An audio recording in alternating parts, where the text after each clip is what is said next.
ओम शांति। भगवत गीता श्लोक क्लास में आज के टेस्ट के लिए टॉपिक है आत्मा और परमात्मा में क्या अंतर है।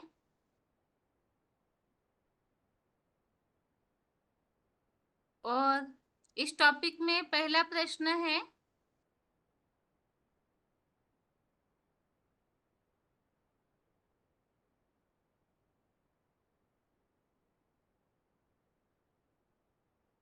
आत्माएं पक्षपाती होती है।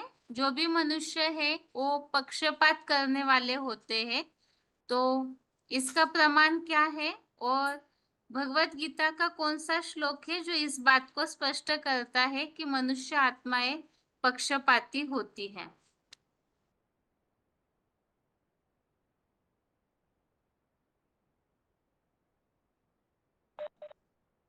हेलो हेलो बहन जी।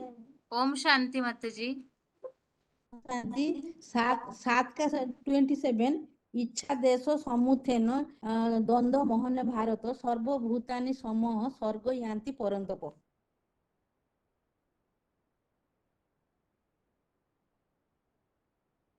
इस श्लोक में पक्षपात की बात आई है माता जी। पक्ष हाँ, आत्मा तो हाँ बहन जी। 7 का 36 में क्या? द्वंद्व से मोहित कल्पांत काल में सब प्राणी संपूर्ण मूढ़ता के पहुंच जाते हैं। हम्म, मूर्ता को पहुंचते ये बताया ना, पक्षपात की बात तो नहीं बताई ना। ये श्लोक पक्ष किस आधार से लिया था?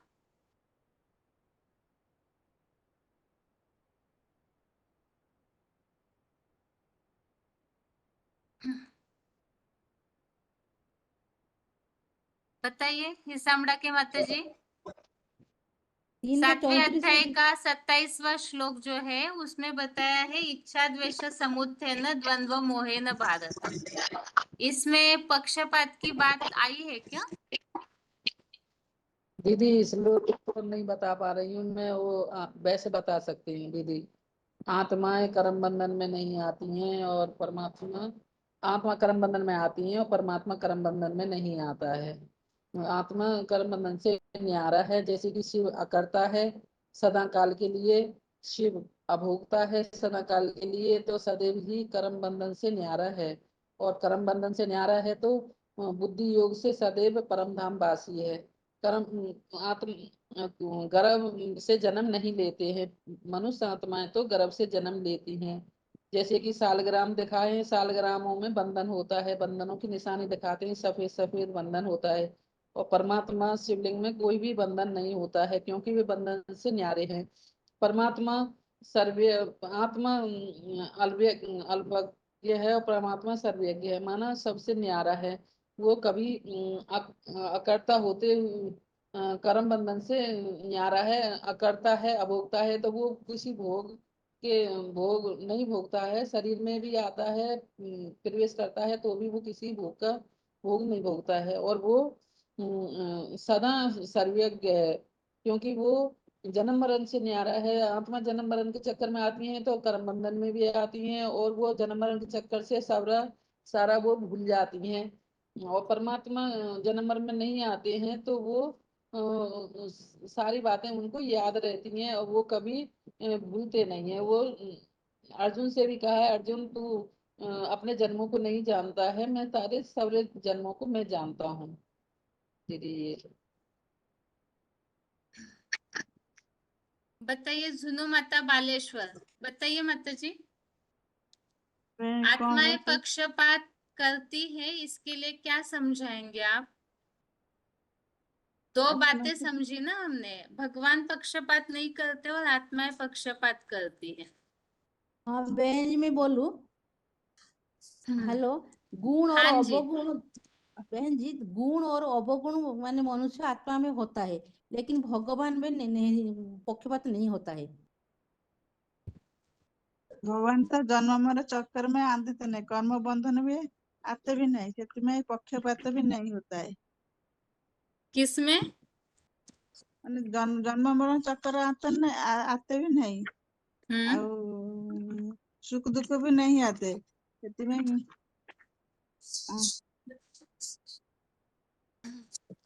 बताइए किरण माता रोहतक, माता जी बताइए। हाँ जी दीदी, 3 के 34 में आया है दीदी, ये पक्षपाती है आत्माएं। क्या बताया है उस श्लोक में, पक्षपात किस रीति से बताया है, समझाइए। हाँ जी दीदी, जैसे कि बताया, भोग वाली इंद्रियों का राग और द्वेष उस विशेष इंद्रियों के विषय में भोग में होता है, उन दोनों को राग द्वेष के वश में न आए, क्योंकि वे दोनों इस आत्मा के शत्रु हैं। इसमें पक्षपात की बात कैसे आई है माता जी बताइए। दीदी आपने यही लिखवाया था कल, और इसमें ये भी बताया था ना कि आसुरी संतान है, आत्मा आत्मा भाई भाई नहीं समझते, ईर्ष्या द्वेष आ जाता है,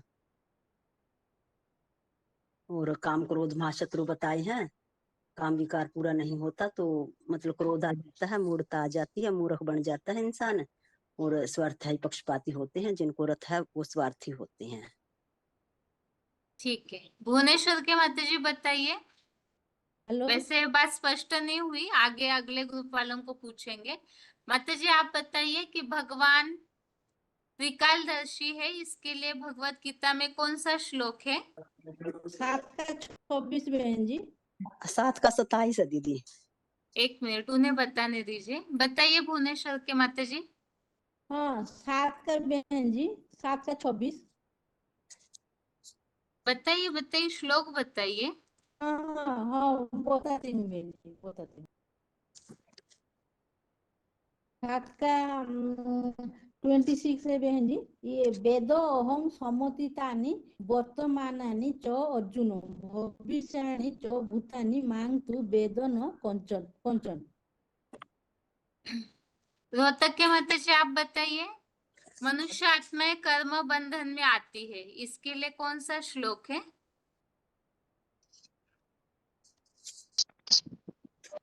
आत्मा मनुष्य आत्माएं कर्म बंधन में आती है। 9 का 27 है दीदी। नहीं, 3 का 5 है दीदी, और 7 का 11 है। बहन जी मनुष्य मैं आत्माएं बोलूं, कर्म बंधन में आती है। बहन जी मैं बोलूं। 5 का 11 दीदी। एक 5 मिनट, जिन्हें पूछ रहे हैं उन्हें पहले बताने दीजिए। ठीक है। दीदी।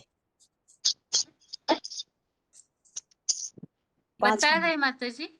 हाँ जी दीदी, 5 का 12 है। योगी पुरुषों को शूटिंग में, संगमी शूटिंग में अनादि निश्चित कर्मों के फल को त्याग कर निश्चल वह शांति को पाता है, परंतु अयोगी आसक्ति भरी श्रद्धा पूर्तनीय कामनाओं के कारण फल को आसक्त हो भांति देह की इंद्रियों के बंधन में बंध जाती है।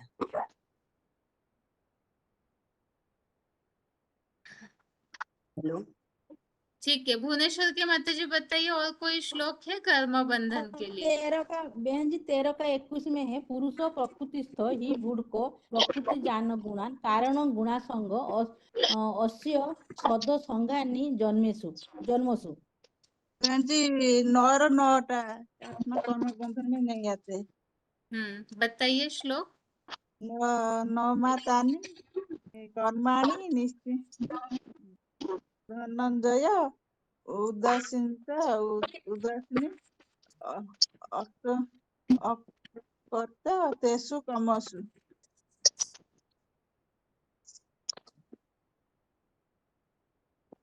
ये अर्जुन कर्म मुझे को उठाने का माने वो नहीं बांधते हैं, उस कर्म में अनासक्त हूँ। ठीक है माता जी, ऐसा कोई श्लोक बता सकते हैं जो गीता में बताया हुआ है भगवान को जानना चाहिए। भगवान को जानने के श्लोक गीता में बताए हैं, कोई भी एक श्लोक बताइए, आप चारों में से कोई भी। तो जानने के बहन जी 11 का 66 सर्वधर्मन परित्याज्य मामेकं शरणं व्रज। उसमें जानने की बात आई है या शरण में जाने की बात आई है। तो शरण का जोधा जोधा ही धर्म से बहन जी वो है ना, हाँ, जोधा ना जानने भगवान को की ना। जानना चाहिए, ऐसा उल्लेख किस में आया। किसामड़ा के माता जी बताइए। दीदी मेरे को नहीं पता है, मैं ढूंढ नहीं पाऊंगी इतनी जल्दी। क्या। दीदी 10 का 7, कौन सी 15 क्लास? 15 का 19, 13 का 12। बहन जी 15 का 6 है, 15 का 6। या मुझे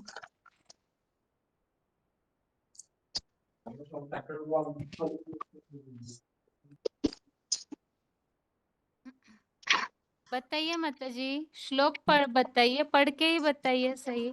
15 का ये 6 प्रश्न तो बहन हर जी क्लास में पूछा जाता है, भगवान को जानना चाहिए इसके लिए श्लोक। फिर भी नहीं बताना आएगा तो कैसे चलेगा? 15 का 6 न तो भास्कर सूर्य न शशांक न पावक जदगता न निर्विघ्न तद्धाम परम माता जी, मम। इसमें भगवान को जानने की बात आई है क्या?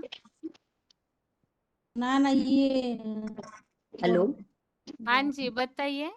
जो परम पिता जो कि परमात्मा को जानने योग्य है, जिसे जानने तथा मृत्यु का अनुभव करता है, उसे मैं कहता हूँ वह आदि रहित सुप्रीम परमात्मा आदम दोनों में ईश्वर काल कर्मानुसार संसार में असत्य कहा जाता है। 13 का क्या? 12 दीजिए, 13 का ठीक 12 है, दीजिए। ठीक है माता जी। हिसामड़ा के माता जी, कोई भी 5 अंतर बताइए, सिर्फ शब्द शब्द में बताइए, आत्मा और परमात्मा में क्या अंतर है? दीदी, आत्मा जन्म मरण चक्कर में आती है, परमात्मा नहीं आते हैं। हम्म। आत्मा अभोक्ता है, भोगता है, और परमात्मा अभोक्ता है। आत्मा आत्मा करता है, परमात्मा अकर्ता है। वो कभी कोई कर्म के बंधन में नहीं आता है। और आत्मा पाप पुण्य में आती है, परमात्मा पाप पुण्य में नहीं आते हैं। आत्मा जन्म मरण के चक्कर में आती है, परमात्मा जन्म मरण के चक्कर में नहीं आते हैं। आत्मा गर्भ से जन्म लेती है, परमात्मा दिव्य जन्म लेते हैं, गर्भ से जन्म नहीं लेते हैं। आप पढ़ के बताइए या बिना देखे माता जी? बिना देखे बता रही हूँ दीदी। ठीक है। रोहतक के माता जी, आप बताइए, बिना देखे, अगर जितने याद है वही बताइए बस। आत्मा अनेक है, भगवान एक है। आत्मा जन्म मरण के चक्कर में आती है, भगवान जन्म मरण के चक्कर में नहीं आते, गर्भ से जन्म ले लेते, प्रवेश करते हैं। आत्मा देहधारी है, भगवान भी देही है। आत्मा भोगी है, भगवान अभोगता है। परमात्मा अभोगता है और आत्मा करता है और भगवान अकर्ता है। और आत्मा सर है, भगवान अक्षर है और अक्षर है। और आत्मा त्रिगुणमयी है और भगवान गुणातीत है। आत्मा कर्म बंधन में आती है, भगवान कर्म बंधन से नहीं है। आत्मा अल्पज्ञ है, भगवान सर्वज्ञ है। और आत्मा पक्षपाती है, भगवान निरपक्ष है। ठीक है माता जी। भुवनेश्वर के माता जी बताइए। हेलो बहन जी, आत्मा बताइए। तो परमात्मा नहीं है। आत्मा परमात्मा का वंश नहीं है। आत्मा है परमात्मा का वंश है। आत्मा जन्म मरण चक्र में आते हैं, जन्म मरण चक्र में नहीं आते हैं। आत्मा अक्षर है, लेकिन परमात्मा अक्षर है। तापरे आत्मा का ज्ञान कम होता है, लेकिन परमात्मा ज्ञानी है। हेलो हाँ जी, तापरे हाँ आत्मा पक्षपात करते हैं, लेकिन परमात्मा पक्षपात नहीं करते हैं। ठीक है माता जी। बताइए बालेश्वर के माता जी। भौणी होउछन्ति आत्मा आत्मा होचे अनेक है, भगवान एक है। आत्मा जन्म गर्भ से आते, जन्म में चक्कर में आते, भगवान गर्भ से जन्म नहीं है। इसे सृष्टि के भी दिव्य जन्म कहा जाता है। आत्मा सभी देहधारी है, भगवान विधेयी है। आत्मा देहधारी जन्म मरण आते, और आत्मा भोगी है, सुख दुख भोगता है। भगवान सदैव इस सृष्टि पर आने के बावजूद भी अभोक्ता भी है। आत्मा कर्ता है, कर्म धारा बिना रह न सकते। ଆଉ ଭଗବାନ ବିଧେୟ ଅକର୍ତ୍ତା ସୃଷ୍ଟି ବା ଶରୀର ଧାରଣ करते प्रवेश କରିକି। आत्मा खेर है, माने खेर भगवान मनुष्य आत्मा खेर शक्ति क्षीण होते। भगवान सदैव अक्षर है। भगवान तो अजन्मा अभक्ता, इसलिए त्रिगुणमय भी वो कहा जाते हैं। और ठीक है माता जी। आगे रोल नंबर बताइए माता जी, जिनका फोन अनम्यूट हुआ है अभी।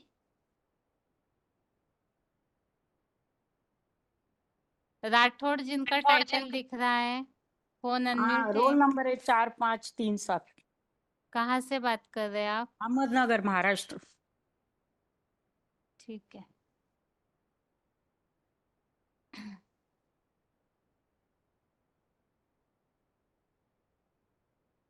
और एक फोन अनम्यूट है। पूरी मुरली याद रहेगी पूरे श्लोक।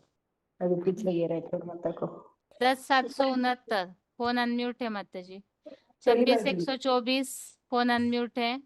नाम देखिए क्लास 10769 फोन अनम्यूट है। 10089 फोन अनम्यूट है माता जी। ज्योति माता है दूसरी ओर वो भी नगर की है। अभी राठौड़ आई है, ज्योति राठौड़ आ गई।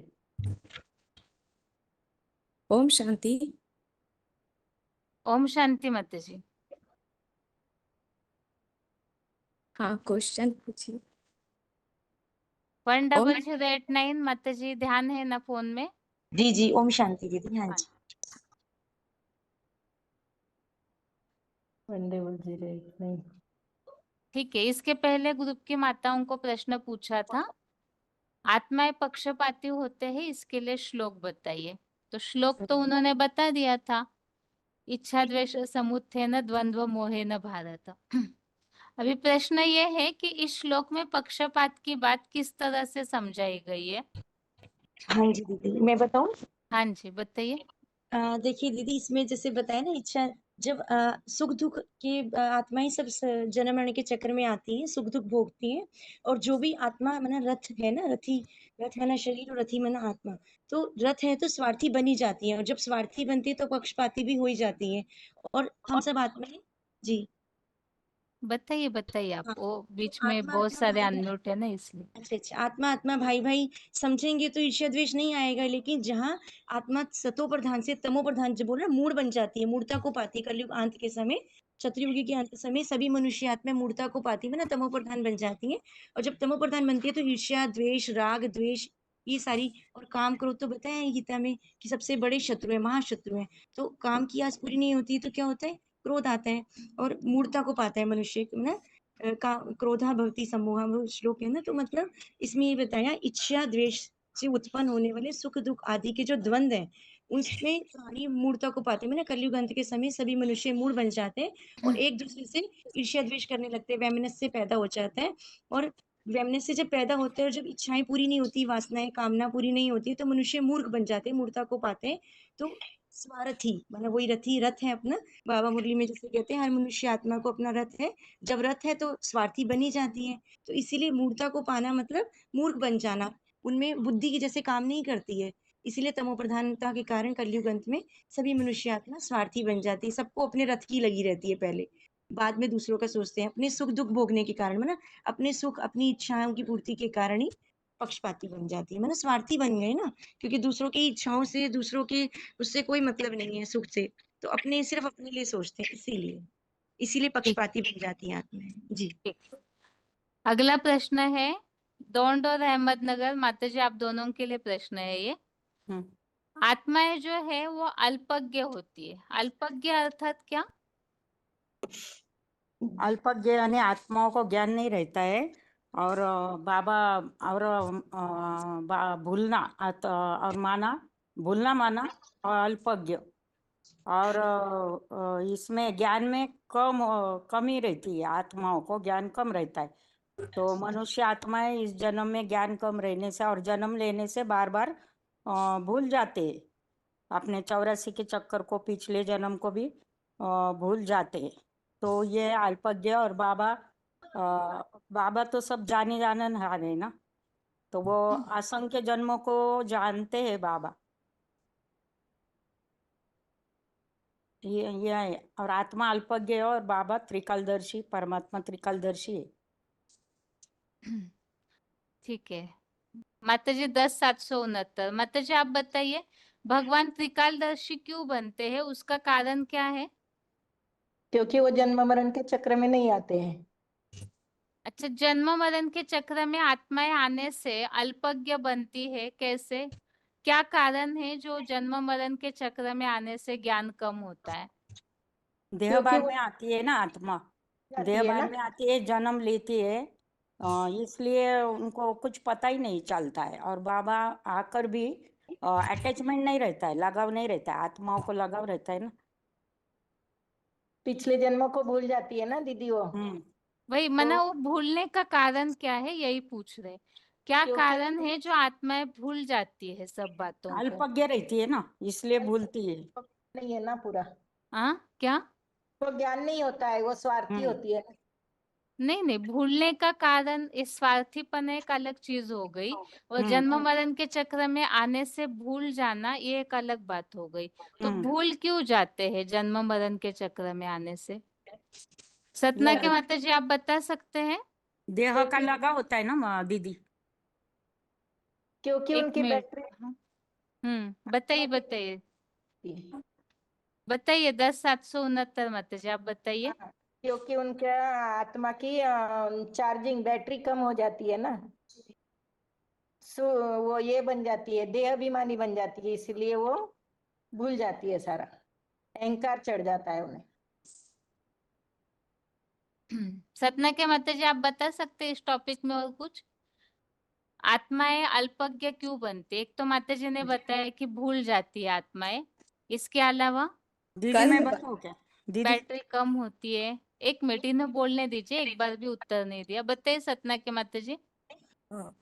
अल्पज्ञ मतलब कर्म बंधन में बंध जाती है आत्माएं, जन्म लेते लेते कर्म जिन जिन आत्माओं के साथ उनका कर्म बंधन बनता है, तो उसकी वजह से वो जन्म मरण लेते लेते उनको मतलब ये सब स्मृति भूल जाती है। और भगवान जो है तो वो पक्षपात रहित रहता है, मतलब वो किसी से पार्शियलिटी नहीं करता यहाँ है। पक्षपात एक अलग टॉपिक हो गया, यहाँ बात चल रही है ज्ञान की, दीदी मैं आत्मा और बताऊं? परमात्मा में ज्ञान की जो बात है। बताइए हेलो, माता जी, बताऊं मैं बताइए दीदी? हाँ, बताइए। मनुष्य 5 तत्वों में 5 तत्वों से अटैच हो जाता है तो आत्मा की शक्ति क्षीण हो जाती है, शरीर होना कमजोर हो जाती है, इसलिए पिछले जन्म को भूलती है। और बुद्धिमानों का बुद्धि तो बाबा है ना। हम्म हम्म। ठीक है। अभी 1008 माता जी आप हाँ जी। और सतना दोनों माताओं के लिए प्रश्न है। ज्ञान से रिलेटेड भगवान जो है उनमें मनुष्य आत्माओं की तुलना में ज्ञान ज्यादा रहता है, इस बात में कौन सी बातें समझा सकते हैं? जैसे उदाहरण के लिए कि भगवान सर्वज्ञ है, इसी तरह से भगवान के पास बहुत सारा ज्ञान है, इसके लिए भक्ति मार्ग में चाहे ज्ञान मार्ग में मूल्यों में और कौन से ऐसे शब्द आते हैं जिससे ये बात स्पष्ट की जाती है कि भगवान में मनुष्य आत्माओं की तुलना में ज्यादा ज्ञान है? ठीक है दीदी, बताऊं पहले मैं? बताइए। नंबर 1 बाबा बोलते हैं अखुट ज्ञान का भंडारी है, तो हम्म उसका ज्ञान कभी खुटता नहीं है। फिर हम्म भक्ति मार्ग में बोलते हैं पूर्णमिदं पूर्णमदः पूर्णात् पूर्णमुच्यते पूर्णस्य पूर्णमादाय पूर्णमेवा वशिष्यते। उस पूर्ण में से पूरा ही निकाल लिया जाए तो भी वो पूर्ण का पूरा ही बचता है, वो कभी खुटता ही नहीं है उसका ज्ञान। तो इंग्लिश में उसको बोलते हैं जैसे क्रिश्चियंस ओशियन ऑफ नॉलेज, तो ज्ञान का सागर है, उसका ज्ञान कभी खत्म ही नहीं होता। मैंने मनुष्य आत्माओं की तुलना में और उसकी तुलना कभी की नहीं जा सकती, और वो तो आकर ज्ञान का सागर है, खुद आकर देता है अपना परिचय। गीता में बताया ना, स्वयं आत्मा आत्मानं वेत्थम पुरुषोत्तम, वो स्वयं आकर अपना परिचय देता है। जब मनुष्य आत्मा तो मूड बन गई कलयुग के अंत में, स्वयं को भूल गई कि मैं एक आत्मा हूँ, ज्योति बिंदु शरीर नहीं हूँ, तो देह भान आया, स्वयं को भूल गए, अपने बाप को भूल गए, तो भगवान ही आकर अपना भी परिचय देते हैं और हम आत्माओं को भी। तो बताए ना गीता के 4थे अध्याय के 5वें श्लोक में, बहुनी में व्यतीतानि जन्मानि त्वच अर्जुना तानि अहम वेद सर्वाणि नात्वम वेतम परंतपम। मैं ना शॉर्ट में जैसे भक्ति मार्ग में भी कहते हैं इस श्लोक का शॉर्ट में अर्थ की ये अर्जुन तू अपने जन्मों को नहीं जानता है, मैं आकर तुझको बताता हूँ। असंख्य तेरे मतलब अनेक कल्पों में उस अनेक जन्म जो बीत चुके हैं, असंख्य कल्प में असंख्य जन्म, तो वो जन्मों को तू नहीं जानता, वो मैं। आवाज आ रही है दीदी? हाँ जी। हाँ जी, हाँ जी। तो हम सब मनुष्य आत्माओं जन्म मरण के कारण जन्म लेते लेते हमारे हम सतो प्रधान से तमो प्रधान बनते बनते जन्म लेते लेते हमारी शक्ति बैटरी भी आत्मा की कम हो जाती है। दूसरा वो तो है कम होती है, और हम पास्ट की बातों को भूल जाते हैं, पूर्व जन्म की बातों को। लेकिन भगवान जन्म मरण के चक्कर में नहीं आते हैं, वो अखुट ज्ञान का भंडारी है और ज्ञान का सागर है जिसका ज्ञान कभी खुटता नहीं, और इसके इतना ही याद आ रहा है अभी तो दीदी। ठीक है, सतना के हाँ माता जी आप कुछ बताएंगे? भगवान ज्ञान का सागर है, उसके लिए एक एग्जाम्पल भी दिया गया कि सारी जंगल की कलम बना लो, तब भी भगवान का ज्ञान कभी कम नहीं होता है। अ, और और भगवान जो है अजन्मा है, वो प्रवेश नहीं करता है, वो प्रवेश करके आता है, वो इस सृष्टि का जानी जाननहार है। मतलब वो जानते हैं जो वो सृष्टि में कोई भी नहीं जान सकते, जितने भी धर्म गुरु वगैरह सब कुछ हैं, लेकिन उनका ज्ञान, उनकी जो वो वाणी है वो सबसे परे है, क्योंकि वो आदि मध्य अंत का ज्ञान बताते हैं, इसलिए उनको ज्ञान का सागर कहा जाता है। सृष्टि चक्र के बारे में भगवान के अलावा और कोई नहीं बता सकता है, उनको किसी से पढ़ने की दरकार नहीं होती है। और धर्म गुरु तो पढ़ के बताते हैं, लेकिन वो स्वयं ही सब जानते हैं, इसीलिए उनके लिए कहा गया प्रवेश तुम मैं प्रवेश करने योग्य हूँ। ठीक है, दीदी मैं बताऊं? अभी माता जी रुकिए, अगला प्रश्न है अभी आप दोनों के लिए। प्रश्न यह है कि आत्माओं को यहाँ पे बताया कि कम ज्ञानी है, लेकिन जैसे कि आजकल हम देखते हैं साइंस वाले तो हजारों साल पहले की, लाखों साल पहले की खोज निकाल रहे हैं ना, हम्म, तो फिर ये कैसे कहा जाएगा कि मनुष्य कम ज्ञानी है? बहुत सारे ऐसे रिसर्च कर रहे हैं ना, जैसे पहले तो लोग आसमान में नहीं पहुंच रहे थे, अभी जैसे एरोप्लेन निकला है या बहुत सारे सैटेलाइट्स वगैरह छोड़ते हैं, मंगल ग्रह पे पहुंच रहे, कहीं चंद्रमा पे पहुंच रहे, ये जो भी बातें निकाल निकाल के बता रहे हैं ग्रह नक्षत्रों की, तो इससे तो ज्ञान ज्यादा ही है ना, तो फिर ये क्यों हाँ कहा जा रहा है कि मनुष्यों में ज्ञान कम है? हाँ, तो ये तो जो साइंस वाला ये विनाशी ज्ञान है, और बाबा जो हमें आकर देते हैं ज्ञान वो अविनाशी ज्ञान है। तो ये विनाशी ज्ञान से तो विनाशी होना है, प्लेन गिर गया मर गए, और वो सैटेलाइट पे जाते हैं तो भी वहाँ कोई कुछ जा नहीं सकता, एक आध कोई जाता है फिर भी वो आ नहीं सकता है ना, आया तो आया नहीं तो नहीं, अविनाशी है वो। और बाबा तो हमें 84 जन्म का अविनाशी ज्ञान देते हैं ना, और ऐसा ज्ञान देते हैं जो कोई नहीं दिया ये ज्ञान। दीदी मैं बताऊं? मैं बताऊं दीदी? हाँ बताइए माता जी। और ये अल्पज्ञ और सर्वज्ञ की बात, बाबा बोलते हैं कि ये आत्माएं जो अभी सैटेलाइट पे जा रही, चंद्रमा पर प्लॉट लेने का सोच रही है, तो ये एक जन्म की बात है, और भगवान अनेक जन्म की बातें बताता है, इसलिए ये अल्पज्ञ है और वो सर्वज्ञ है। और अच्छा ये माता जी, अगर आपसे कोई ये पूछे कि बताइए अगर 84 जन्मों का ज्ञान भगवान दे रहे तो आपको अपने 84 जन्म पता चले क्या, क्या बताएंगे? अभी तो सीख रहे हैं ना हम भगवान से ज्ञान लेना पूरा 84 जन्म का। नहीं, जैसे बताते हैं ना कि भगवान आकर के इस सृष्टि पर 70-80 साल हो चुके हैं, हम्म। तो फिर अभी तक इतने लंबे समय पढ़ाई पढ़ के भी 84 जन्मों का ज्ञान क्यों नहीं हुआ? जैसे कि आजकल दुनिया में एमबीबीएस में जाते हैं तो 5-6 साल में डॉक्टर बनते, पूरे बॉडी का नॉलेज उन्हें हो जाता है। साइंटिस्ट है, 4-5 साल में कुछ ना कुछ इन्वेंशन निकाल देते हैं, तो फिर यहाँ ये बात क्यों नहीं हो पा रही है? क्योंकि माता पहले जी दीदी हमें अंत में होगा ना, अभी तो हम पूर्ण बने नहीं है अभी तक। नहीं नहीं, एक बताइए आप। संपूर्ण बनेगा, हम्म। पहले एक बनेगा फिर सबको बनाएगा ना, उसका भी लिमिट टाइम दिया है ना, जैसे उनके 5 साल है तो हमारे 50 साल है, ऐसे दिया है ना टाइम। ठीक है, 1008 9 बताइए माता जी। जी दीदी मैं बताती हूँ। पहली बात तो भगवान त्रिकालदर्शी है। त्रिकालदर्शी का मतलब ये जो भूत भविष्य वर्तमान तीनों कालों को जानने वाला है। इसके लिए हमने 7 का 26 नंबर श्लोक भी समझा है। लेकिन अगर वो लोग ऐसे प्रश्न उठाते हैं तो उनसे कहना चाहिए 50 से 170 साल पहले साइंस ने इतनी इजाद नहीं की थी, इतनी इन्वेंशन 100 साल पहले तो थी ही नहीं। और 50 साल पहले भी पीछे जाएं तो क्या मनुष्यों का जीवन यही शैली थी जो आज चल रही है, इतना भागदौड़ वाला जीवन? भले साइंस ने बहुत आविष्कार किए, क्या इंफॉर्मेशन टेक्नोलॉजी और आजकल तो आर्टिफिशियल इंटेलिजेंस भी आ गई है, तो क्या उनसे 100% सुख मिलता है इस सृष्टि में सभी मनुष्य आत्माओं को? उनके नुकसान भी हैं और फायदे भी हैं, मेरिट भी हैं और डीमेरिट्स भी हैं। मतलब अगर कोई चीज बनाई, एसी बनाया है ना, एग्जाम्पल दे सकते हैं ठंडक के लिए, परंतु जब बिजली चली जाती है तो कितनी दुखी और परेशान हो जाता है मनुष्य, क्योंकि क्या होता जा रहा है, डिपेंडेंट, निर्भर होता जा रहा है उन साधनों पर। और भगवान आकर हमें साधनों के आधार पर साधना करना नहीं सिखाते, बल्कि मन बुद्धि को एकाग्र करना। आज तक साइंस में कुछ बन ही नहीं पाई, साइंस तो आत्मा को एग्जिस्ट ही नहीं करती। अगर इतना ही था, चांद तक गए, सूरज तक जाने की तैयारी कर रहे हैं, चंद्रयान पे पहुंच गए, चंद्रयान 3 तक लॉन्च कर दिया, तो अभी तक भगवान को क्यों नहीं जान पाए? इसका मतलब मनुष्य आत्माओं की बुद्धि जो है उस तक नहीं पहुंच पाई है। मना भले साइंस की आविष्कार किया, बड़ी बड़ी चीजों की इन्वेंशन की, गूगल पर बैठकर आप सब कुछ सर्च कर सकते हैं, परंतु क्या भगवान के बारे में जान सकते हैं?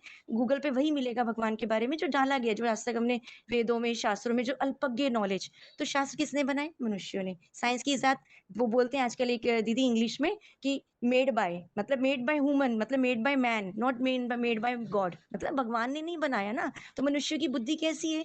अल्पज्ञ है ना। अगर इतना ही होता तो आत्मा को मानना चाहिए। परमात्मा को जान जाते हैं ना, पर नहीं जान पाए ना। तो गीता का ज्ञान इसीलिए हम समझ रहे हैं, क्योंकि गीता का ज्ञान ही भगवान ने आकर दिया, और उसी में बताया कि बच्चे तुम अपने जन्मों को भूल गए, अपने आप को भूल गए, तो मैं आकर बताता हूँ। फिर मैं कहाँ का रहने वाला हूँ वो बताता हूँ, और किसके तन में प्रवेश करता हूँ फिर वो बताता हूँ। तो ये सारी बातें हम क्यों नहीं जान पाए? तो साइंस की जो नॉलेज है, साइंस का जो ज्ञान है, वो एक लिमिट तक है। लेकिन भगवान के लिए क्या कहते हैं? वो अखुट है, बेहद है, अनलिमिटेड है उसकी नॉलेज। इसीलिए लोग कभी कभी कह देते हैं, हम जब जाते हैं किसी को सेवा में सुनाने, तो वो कह देंगे अरे भगवान को आज तक तो बहन जी कोई जान ही नहीं पाया, तो आप और हम क्या जानेंगे। मतलब वो इस चीज को एक्सेप्ट करने को तैयार ही नहीं है कि भगवान को कोई जान सकता है, मतलब वो सृष्टि पर आ भी सकता है। तो इतने मतलब बुद्धि ऐसी होगी ना। और साइंस घमंडी, सबसे बड़ी बात है अहंकार, मूर्खता आ गई ना, अहंकारी मनुष्य हो गया, मूर्ख बन गया, तो उसे अपनी साइंस का ही घमंड है। लेकिन ये सारी नॉलेज एक लिमिट तक है।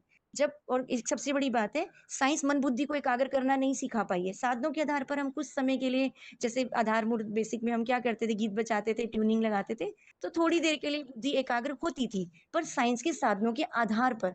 परंतु भगवान आकर ज्ञान के आधार से, समझ के आधार से, नॉलेज के आधार से हम बच्चों को मन बुद्धि को एकाग्र करना सिखाते हैं, जो साइंस नहीं कर पाई है अभी तक। तो साइलेंस की पावर भगवान ही देते हैं। हम ये समझा सकते हैं कि ये सारे साधन, जब तक हम सुख भोग रहे हैं हमें अच्छा लग रहा है, लेकिन जैसी इनकी मतलब वो हो जाएगी, शून्य हो जाएंगे, या जब हमें नहीं मिलेगी इनकी एब्सेंस में, तो हम दुखी भी होने लग जाते हैं ना। लेकिन भगवान की ज्ञान और भगवान की याद से हम एक रस बनना सिखाते हैं, हमारी बुद्धि एकाग्र होती है। एक रस बनना मतलब स्टेबल होता है हमारा माइंड, स्टेबल साइंस के साधन नहीं कर सकते हैं, वो भगवान ही करना सिखाता है, मन बुद्धि को एकाग्र, माइंड को स्टेबल करना। तो ये थोड़ा बता सकते हैं। और ठीक, बताऊं दीदी मैं एक पॉइंट? बताइए। बाबा नहीं, ये अल्पज्ञ और सर्वज्ञ, तो बाबा बोले कि इसमें भगवान क्या कर सकते हैं? अध्यात्म विद्या माना, वो गीता का श्लोक है ना 10 का 32, सर्वाणा आदि अंतश्च मध्य चैव अहम अर्जुना अध्यात्म विद्या विद्यानाम वादम प्रवदता अहम। कि अध्यात्म विद्या का ज्ञान भगवान ही दे सकता है, कोई मनुष्य ने आज तक दिया नहीं। और सृष्टि का आदि मध्य अंत भी वही बता सकता है जो आज तक किसी ने बताया नहीं। ये साइंस भी नहीं बता सकती। साइंस वालों को हम पूछेंगे कि दुनिया का आदि मध्य अंत क्या है सुनाओ, तो वो सुना नहीं सकती है। ये फर्क है साइंस और भगवान में। अच्छा, साइंस वाले तो बता रहे हैं ना अभी, जैसे सिंध है, हड़प्पा मोहनजोदड़ो की खुदाइयों के बारे में इन्वेंशन निकाला, बहुत सारे, जैसे डायनासोर की खोज निकाली, बहुत सारे पुरातन जो भी बातें हैं जो निकाल करके साइंस रख रहा है अभी इंटरनेट में, तो फिर ये सारी बातें तो साइंस वाले ही तो निकाल के रख रहे हैं ना। ये मनुष्य भगवान का और आत्माओं का नहीं बता सकते ना। कोई मनुष्य कब जन्म लेने वाला है, कब मरने वाला, जन्म का भले ही डॉक्टर बता दे टाइमिंग के अनुसार, पर मृत्यु का कोई नहीं सुनाया ना आज तक। और दीदी, पर भगवान वो भगवान को जानते नहीं है ना, साइंस वाले भगवान क्या है वो उन्हें पता ही नहीं है। नहीं, दीदी एक भगवान चीज को और जानने का क्या, साइंस वालों के पास इतनी बुद्धि है, इतने सारे इन्वेंशन पर तो निकाल बुद्धिमानों रहे हैं का ना वो। बुद्धि भगवान है ना, बुद्ध उनकी भी बुद्धि भगवान है, बुद्धिमानों का बुद्धि भगवान है। कैसे बताएंगे उनसे भी ज्यादा बुद्धिमान भगवान है, बताइए। तो ये तो पूरा त्रिकालदर्शी है, वो पूरे तीनों कालों का ज्ञान देते हैं ना बाबा अभी आकर। उनके पास तो तीनों कालों का नहीं है, उनके पास द्वापर और कलयुग का इतना ही ज्ञान है। द्वापर का भी नहीं है, कलयुग में है अभी साइंटिस्ट। दीदी एक छोटा सा पॉइंट और समझा सकते हैं। वो सब चीजें जड़ हैं जिसके ऊपर वो इन्वेंशन कर रहे हैं, और आत्मा तो चैतन्य है ना। बोलते ये चैतन्य को point। बाबा ने बोला चैतन्य कहा जाता है। वो जड़ चीजों को आलोड़न कर रहे हैं, बाबा बोलते हैं ना। मतलब वो पंच तत्वों से बनी पंच चीजें, और पंच तत्व तो पंच तत्वों में ही विलीन हो जाएंगे। जो कि तो कभी विनाशी। जी विनाशी है, अल्प अल्प हम्म अल्प है, मतलब शॉर्ट पीरियड के लिए वो चीजें हैं, तो पूरे समय तो वो रहेंगी नहीं। है ना। 5 तत्वों का शरीर ही जब बोला है, माटी का शरीर माटी में ही मिल जाएगा, तो ये तो 5 तत्वों के शरीर की नॉलेज ले रहे हैं और हम तो चैतन्य आत्मा की नॉलेज ले रहे हैं, तो ये ज्यादा बड़ा ज्ञान हो गया। हम ये थोड़ा सा ये विषय वैसा हो जाता है दीदी, क्या बोलते हैं, पर हमें करनी नहीं डिबेट, बाबा मना करते हैं, पर समझा सकते हैं अगर कोई समझने वाला हो। और और ये टैलेंट ज्ञान सब कोई नहीं उठा पाते ना दीदी, बहुत कम हम्म। लोग ये ज्ञान उठाते हैं। ठीक है माता जी। सतना के माता जी आप बताइए, आत्मा एक मतलब क्षर है और भगवान अक्षर है, इसके लिए श्लोक। श्लोक तो बहन जी नहीं बता पाऊंगी, और ऐसे मतलब जनरल बता दूंगी कि भगवान कभी क्षरित नहीं होता और आत्माएं क्षरित होती हैं, क्योंकि वो सब जन्म मरण के चक्र में आती हैं, कर्मों के बंधन में बंधती हैं, इसलिए वो क्षरित होती हैं। और भगवान अक्षर है, वो कभी क्षरित नहीं होता है। और इसके बारे में बल्कि बता दूंगी बहन जी कि भगवान जन्म मरण से न्यारा है और आत्माएं जन्म मरण के चक्र में आती हैं, और भगवान किसी से पार्शियलिटी नहीं करता, और आत्माएं पार्शियलिटी करती हैं क्योंकि उनके अंदर देह भान हो जाता है। वो 5 तत्वों के उसमें आने की वजह से उनके अंदर वो रहता है कि मतलब 5 तत्व के उसमें मतलब स्वार्थी प्रवृत्ति की हो जाती हैं। और भगवान अभोक्ता है और आत्माएं भोगी हैं, क्योंकि वो जन्म मरण के चक्र में आती हैं। ठीक है माता जी, आप सभी को म्यूट कर रहे हैं अभी। ओम शांति। शांति।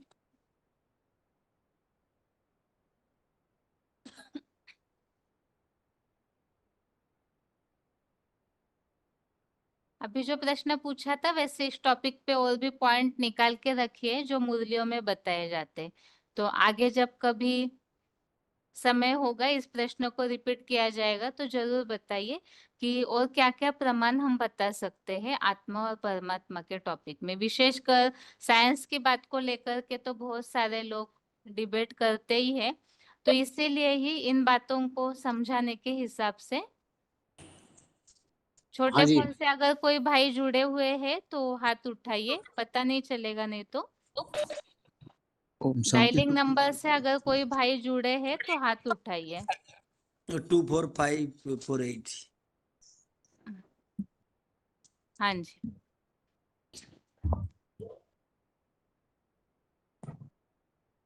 एट 083 ओम 4 शांति 7। 803। हाँ जी, हाँ जी। 4783 हाँ जी। और एक 24348। ओम शांति।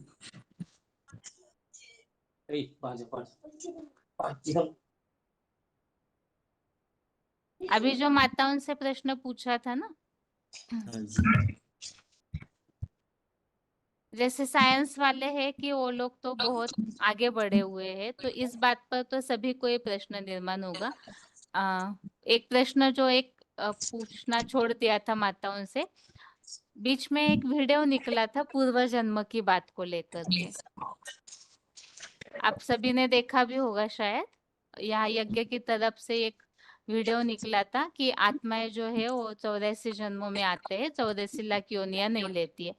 तो उसमें पूर्व जन्मों के प्रमाण के लिए एक ऐसी बात ली हुई थी कि आजकल जो बाहर दुनिया वाले हैं ना, साइंस वाले, वो लोग भी पूर्व जन्मों को खोज निकालने के लिए कुछ ऐसी दवाइयां निकाल रहे हैं। तो अभी ये प्रश्न है कि जैसे हम तो ये बता रहे हैं कि मनुष्य आत्माएं जो है 84 जन्मों की बातों को नहीं बता सकते हैं, तो फिर यहाँ ये बात आप कैसे समझाएंगे? जैसे अगर दुनिया में बहुत लोग इस बात को जानते होंगे कि अमेरिका जैसे बहुत सारे देश है जो पिछली बातों को निकालने के लिए ऐसे ऐसे कुछ इन्वेंशन कर रहे, तो इनको आप कैसे समझाएंगे? आत्माएं अल्पज्ञ है कैसे कहा जाएगा?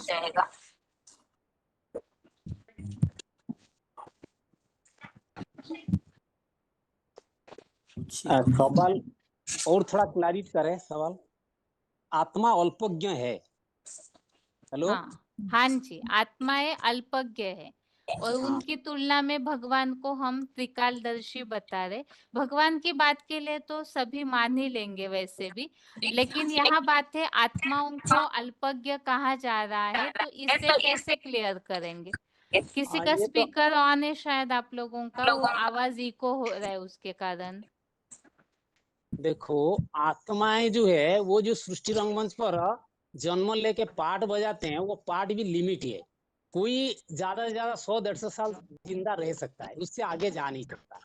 जब वो मनुष्य आत्मा ये सृष्टि पर रंगमंच पर पाठ बजा देंगे टाइम, यदि किसी को पूछा जाए बचपन की आप अपने सारी बात बताओ, तो पूरा बात भी नहीं बता पाएगा। वृद्ध हो सकता है वो, लेकिन पूरी बात नहीं बताता। इस जन्म में पूरा अपना कहानी नहीं रख सकता है, फिर दूसरों का, दुनिया का सारा हिस्ट्री जगह भी उसके अंदर आएगा कहाँ। तो ये बात प्रूव करता है हर मनुष्यात्मा अल्पज्ञ है, वो कभी त्रिकालदर्शी हो नहीं सकते। क्योंकि सृष्टि रंगमंच में त्रिगुणों में सृष्टि में आते हैं, पहली बात। दूसरी बात जन्म मरण चक्र में आते हैं। तीसरी बात मनुष्य आत्मा है, स्मृति भूल जाता है। ये इसी जन्म के अंदर किसी के ब्रेन में ठोकर लग जाए तो वो भी पिछले किए हुए कर्मों को भूल जाता है, स्मृति उसकी गायब हो जाता है। तो इसीलिए मनुष्य आत्मा अल्पज्ञ है, इस बात पर हम कह सकते हैं। दूसरी बात, हो सकता है आज की दुनिया में बहुत सारा इन्वेंशन जो हो रहा है, वैज्ञानिकों का जो बुद्धि है बड़ा सूक्ष्म है, इसीलिए वो बड़े बड़े माने चीज निकाल देते हैं। जैसे बाबा कल एक विजिट में बताया था कि हम मनुष्य का हार्ट निकाल देते हैं, फिर प्रतिरूपण कर देते हैं, अर्थात मनुष्य जिंदा रहता है।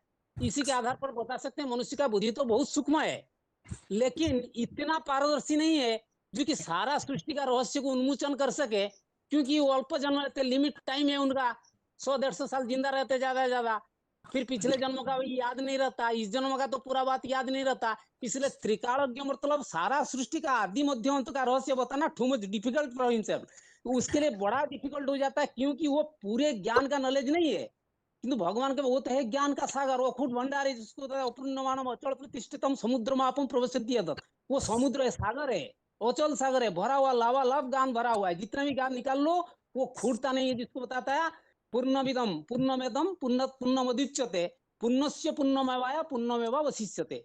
वो सारा पूर्ण ही रहता सदैव, वो खूट रहते हैं, उसका ज्ञान खूटता नहीं। लेकिन मनुष्य आत्मा के अंदर जन्म मरण चक्र में आने के साथ साथ मनुष्य के अंदर जो भी ज्ञान होता है वो समय के अनुसार वो ज्ञान कम हो जाता है या उसका पूरा ज्ञान नहीं रहता है, ये भी प्रूव आता है। और बहुत सारे आज की संसार के हिसाब से देखा जाए तो जितने भी मनुष्य हैं तो क्या सर्वज्ञ है? बहुत सारे लोगों को तो बहुत कुछ पता नहीं होता है। जो भी बुद्धिवादी लोग आज के संसार में है उनको भी कर्म का ऐसा थ्योरी है, उसमें भी वो रास्ता नहीं मिलता है उनको निकल के जाने बाहर। वो कैसे सर्वज्ञ हो सकता है? सर्वज्ञ मतलब सब कुछ जानता होगा, कोई चीज की कमी नहीं होगी, तो उसको हम सर्वज्ञ या त्रिकालदर्शी कह सकते हैं। हाँ दीदी, ये जो प्रश्न आपने पूछा इसका पर बाबा ने बताया है कि जैसे गीता में बताया कि बहुनि में व्यतीतानि जन्मानि तव अर्जुन तान्यं वेद सर्वाणि नत्वं वेत्तं परम तप। मतलब अर्जुन को बताया कि अर्जुन अनेक कल्प अनेक जन्म बीत चुका है, वो सब कुछ तू नहीं जानता, लेकिन मैं जन्म मरण चक्र से न्यारा होने के कारण मैं सब कुछ जानता हूँ। जो परमात्मा जो जानकारी हमको देता है वो आध्यात्मिक विद्या है, जो विद्याओं में श्रेष्ठ विद्या है। क्योंकि आज का दुनिया का जो मनुष्य को जो अल्पज्ञ होने के कारण जो डॉक्टरी विद्या, इंजीनियरिंग विद्या, वकीलाती विद्या, ये सब विद्या जानकारी हो सकता है, 5 तत्वों का विश्लेषण कर सकते हैं, लेकिन आत्मा के अंदर क्या है, जो आध्यात्मिक मतलब है, आदि मतलब अंदर, आत्मिक मतलब आत्मा का अंदर क्या है, 84 जन्म में वो कैसे कैसे पाठ बजाता है, कहाँ कहाँ जन्म लेता है, कौन सा मतलब देश विशेष में विशेष पाठ बजाता है, ये सब का जानकारी मनुष्य नहीं दे सकता। इसलिए परमात्मा को सर्वज्ञ कहा गया है। इसलिए 10 अध्याय का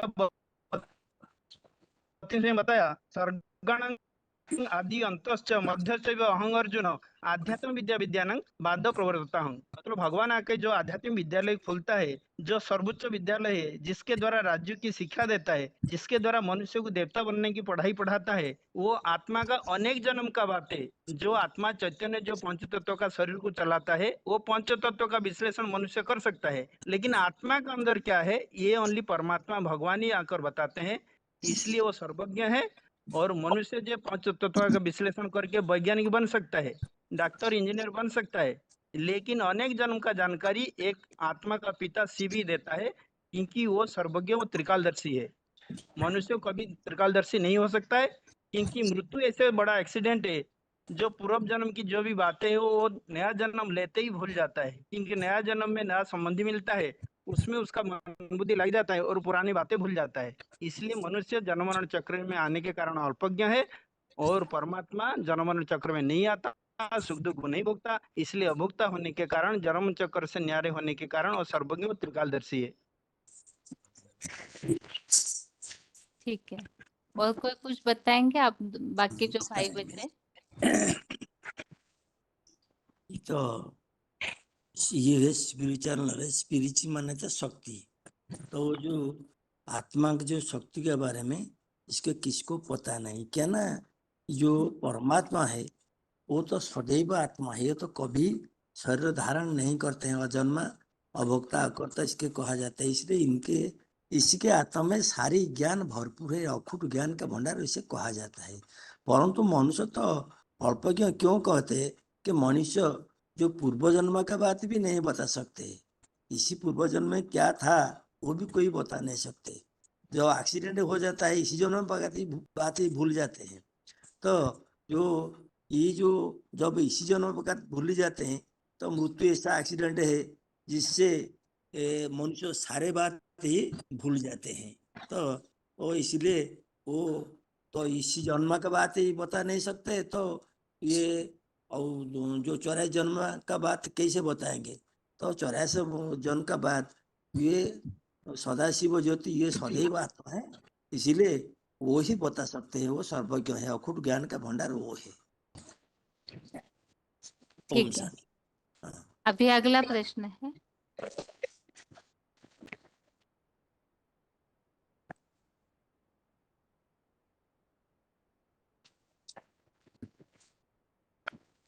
ये जो अभी इस बार के संगठन में बाद में एक क्लिप चला था मुकर्रर रथ की पहचान के लिए, तो उसमें बाबा ने वैसे कल बताते समय ये बात बताई थी, भगवान की पहचान बताई थी। उसमें आध्यात्मिक ज्ञान से रिलेटेड कोई पॉइंट बताया था, अगर किसी को याद है तो बताइए। पहचान में ही आध्यात्मिक ज्ञान से रिलेटेड भगवान क्या करते हैं उसके बारे में कुछ खास बात बाबा ने बताई थी। आध्यात्म विश्वविद्यालय का जो उद्घाटन करने की बात बताया था बाबा ने, हाँ। ये तो सिर्फ भगवान ही कर सकते हैं, क्योंकि आध्यात्मिक आधि माने अंदर, आत्मा माने आत्मा के अंदर की बात। इस सारे सृष्टि में कोई ऐसे एक भी मनुष्य नहीं है जिसके अंदर आत्मा की बात या आत्मा के बारे में जानकारी हो। सिर्फ एक त्रिकालदर्शी परमपिता परमात्मा शिव है जो आध्यात्मिक नॉलेज दे सकते हैं। आध्यात्मिक शब्द का अर्थ सिर्फ ईश्वर को ही समझता है, क्योंकि ईश्वर ही आध्यात्मिक ज्ञान दे सकते हैं। कोई भी संसार में मनुष्य नहीं जो कि आध्यात्मिक ज्ञान को दे सकता है, आत्मा के बारे में बता सकता है। कोई साधु संतो महात्मा गुरु गोसाई पंडित जो भी आज संसार में बड़े बड़े आचार्य पंडित बैठे हुए, किसी ने अपने को आत्मा समझता है? किसी भी लोगों को क्या कहता है कि आप आत्मा हो? ना आत्मा का दर्शन करते हैं, ना दिखाते हैं, ना आत्मा के बारे में कोई बात बता सकते हैं। सिर्फ एक ही परमपिता परमात्मा है जो सृष्टि पर आके नई और दिव्य ज्ञान देते हैं। जो ज्ञान कोई शास्त्र की बात नहीं है, कोई शास्त्र पुराण सुनी सुनाई बात भी नहीं है। वो जो बात बताते हैं कोई शास्त्र पढ़ के उठा के भी नहीं बताते हैं, वो संपूर्ण डायरेक्ट न्यू और दिव्य ज्ञान देते हैं। इसीलिए इस आधार पर हम बता सकते हैं कि ये ज्ञान संपूर्ण नया है और ईश्वर का है। आध्यात्मिक शब्द का अर्थ ही ईश्वर ही है। और आध्यात्मिक विश्वविद्यालय भगवान के द्वारा स्थापित हुई मैंने संस्था है, जिसके आधार पर ये विश्वविद्यालय से जो पाठ पढ़ाया जाता है वो आत्मा और आध्यात्मिक पढ़ाई ही है। अभी और एक बात तीसरी टॉपिक संबंधित, सूक्ष्म शरीर से संबंधित एक कल पॉइंट हमने समझा था कि जैसे भूत प्रेत आत्माएं जो होती है ना, दुनिया में देखते हैं कि भूत प्रेतों को कंट्रोल करके लोग उनसे बहुत सारी बातें उगलवाते। जैसे बाबा मुरलियों में भी उदाहरण बताते, किसके जेब में कितने पैसे हैं वो भी भूत प्रेत आत्माएं बता सकती है। तो भूत प्रेतों की क्षमता इतनी ज्यादा रहती है, जैसे बर्मुला ट्रायंगल की बात भी बताई जाती है कि वो लोग सबको अपने में खींच लेते हैं, इतना ज्यादा प्रभावशाली है। तो फिर आत्माओं को अल्पज्ञ किस हिसाब से कहा जाएगा? भूत प्रेत जब बन जाती है वो भी तो आत्माएं है ना, लेकिन उनके अंदर तो क्षमता आ जाती है, वो दूसरों को रीड कर सकते हैं। इस बात के लिए क्या समाधान बताएंगे? तो भूत प्रेत आत्माएं जो है वो कुछ हद तक साकार शरीरधारी से थोड़ा ऊंचा है, क्योंकि वो सूक्ष्म शरीर है, स्थूल शरीर उनने छूट चुके हैं। इसलिए स्थूल शरीर वालों से वो थोड़ा पावरफुल है, लेकिन पूरा पावरफुल नहीं है, क्योंकि वो आत्माएं तो इतना पवित्र पावर में है ही नहीं। लेकिन साकार शरीर नहीं है, साकार शरीर न होने के कारण वो साकार शरीरधारियों से थोड़ा उच्चा स्टेज में रहते हैं, और कुछ नहीं है, उससे ज्यादा वो पावरफुल नहीं है। और कुछ बताया होगा, ध्यान नहीं आ रहा, और कोई है तो बताओ। ठीक है, यही बात स्थूल शरीर का बंधन नहीं होता है वो भूत प्रेत आत्मा का, सतरजतमों में न आने के कारण। बाबा ने बताया कि सूक्ष्म शरीरधारी आत्मा जो है शरीरधारी आत्मा से कुछ पावरफुल तो होता है, लेकिन जो शरीरधारी आत्मा अगर बिंदु रूप स्टेज में टिककर अगर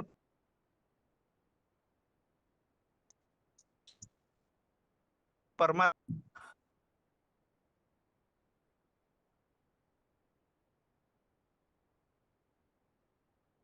आवाज कट हो गया थोड़ा। आपका आवाज कट हो रहा है तो समझ में नहीं आया पूरी बात।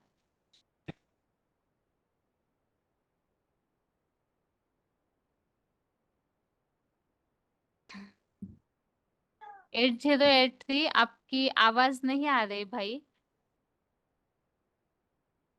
ठीक है, तब तक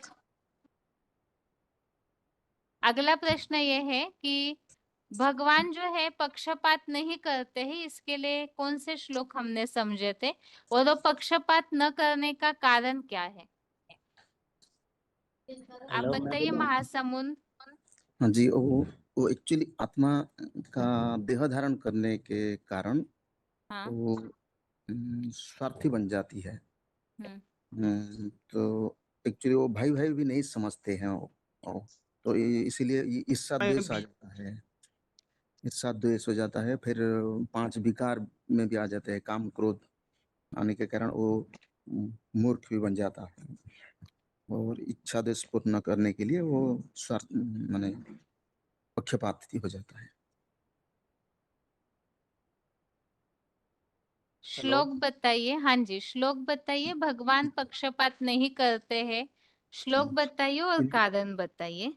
इंद्रियास्यार्थे रागद्वेषौ विवस्थितौ तयोः न वशम् अगच्छेत् तो ही अस्य परिपंथिनौ। इंद्रियों में विषय में वो आसक्त हो जाता है। हम हर इंद्रिय उसका विषय में आसक्त हो जाता है।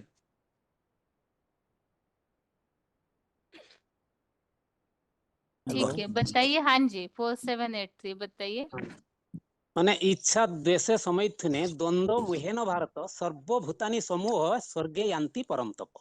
अर्थात माने इच्छा और द्वेष से उत्पन्न हुए सुख दुख आदि द्वंद्व की मोह से सब प्राणी कल्पांत काल में संपूर्ण मूढ़ता को पहुंच जाते हैं।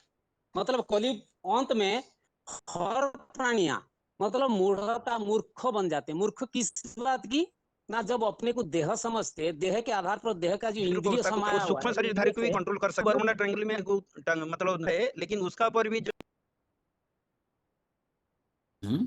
दुख के आधार पर जो माने उनके अंदर जो राग वो आसक्ति बढ़ जाता है, जिसके आधार पर वो प्राप्त करने की इच्छा करते हैं। जैसे धायते विषय संगते सुपजायते संगात संजायते कामा कामात क्रोध अभिजायते। काम की इच्छा रखती है, वो वासना पूर्ति नहीं होती तो क्रोध आ जाता है। तो क्रोध आने का मतलब द्वेष पैदा हुआ। द्वेष, ईर्ष्या, वैर ये सब पैदा हो जाता है जब कामना की इच्छा की पूर्ति नहीं होती है।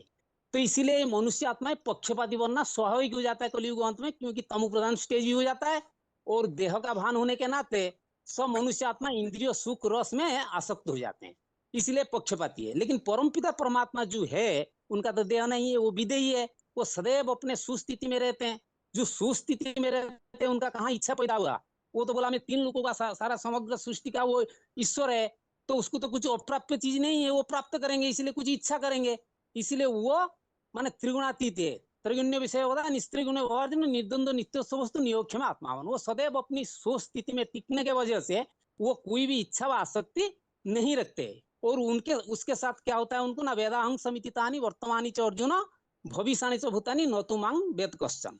माने अर्जुन कह रहे कि तू नहीं जानता लेकिन मैं जानता, क्योंकि मैं भूत भविष्य वर्तमान को मैं ही जानता हूँ, क्योंकि मैं ही अकेला त्रिकालदर्शी हूँ। और इसके वजह से वो कभी पक्षपात नहीं करता, वो सब प्राणियों के प्रति समभाव रखते। समहं सर्वभूतेषु हैं, सब प्राणियों के प्रति समान भाव रखते हैं। किसके प्रति? द्वेष ईर्षा दिखाएगा शास्त्रों में उदाहरण। वो लेके आया बैर, लेके आया कौन एक जे भिलियानी, उसको भी वो सादर से ग्रहण करते हैं, लेकिन लक्ष्मण ग्रहण नहीं करता, क्योंकि वो जानता है वो तो भिलिनी है, वो नीच कुल का है, और वो झूठा बैर लेके आया। लेकिन भगवान का वो भाव नहीं, वो देखते भाव प्रधान विश्व रचिरा का, वो भावना के आधार पर ग्रहण करते हैं, उसका भाव अलग हो जाता है, लेकिन फिर भी वो सब प्राणी के प्रति, चाहे स्त्री हो, वेश्या हो, शूद्र हो, कोई कैसा भी हो, लेकिन उनके प्रति जो सच्चा दिल रखता है उस सबको वो एक्सेप्ट कर लेते हैं। उनके अंदर कोई वैरभाव नहीं है। वही भाव हमको सिखाते हैं, अयं वेति परो निज ये गणनाम लघुचेत साम उदार चरिता नाम वसुधैवम कुटुंबकम। सारा वसुधा को एक सूत्र में बांधने के लिए स्वयं त्रिकालदर्शी परमपिता परमात्मा सृष्टि पर आया हुआ है। क्या वो वैरभाव पैदा करेगा? वो तो निर्वैर भाव पैदा करता है सबके अंदर। माने एक वसुधैवम कुटुंबकम भावना को स्थापना करने के लिए सृष्टि पर वो आए हुए हैं, उसी ज्ञान हमको दे रहे हैं। हमारे अंदर भी यही भाव इमर्ज होना चाहिए। एक भी प्राणी के प्रति द्वेषहीन भावना, तुच्छ भावना, द्वेष नहीं रखना चाहिए। ठीक है, अगला प्रश्न है महासमुंद और 24548 आप दोनों के लिए। हाँ जी। ये जो श्लोक हमने समझा था ना, बहुने में व्यतीतानि, हाँ तो जी। इस श्लोक से कैसे स्पष्ट होता है आत्मा अल्पज्ञ है?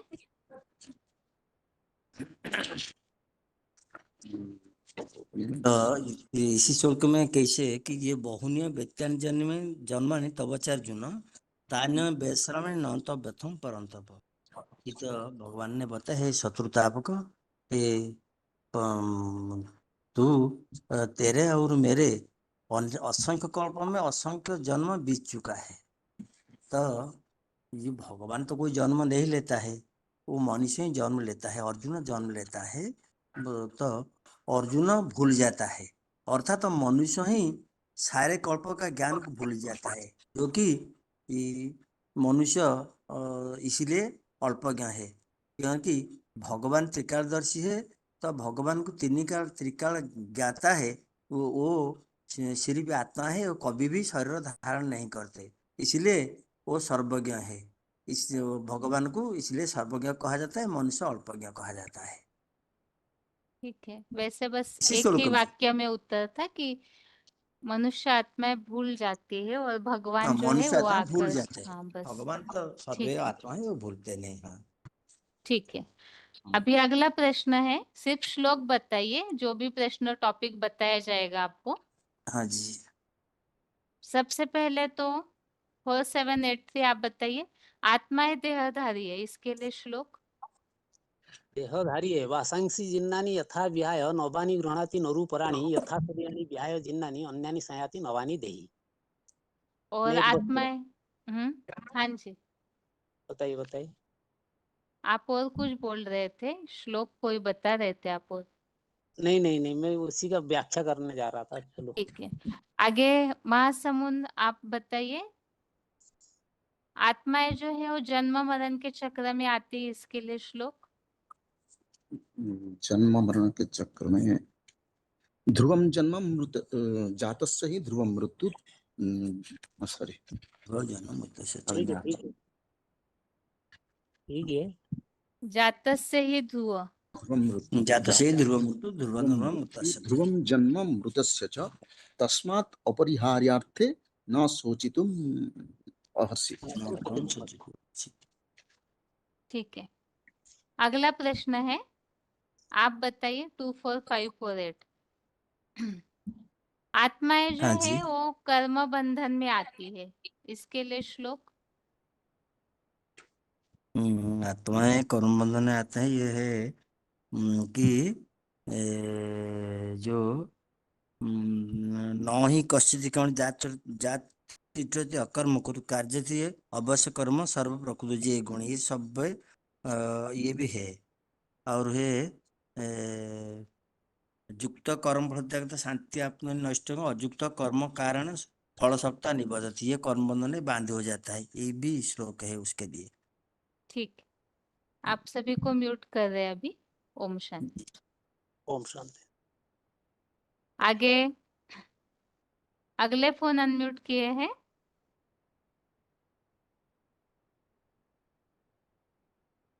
छोटे फोन से जो जुड़े हुए हैं फोन पे ध्यान दीजिए और रोल नंबर बताते जाइए।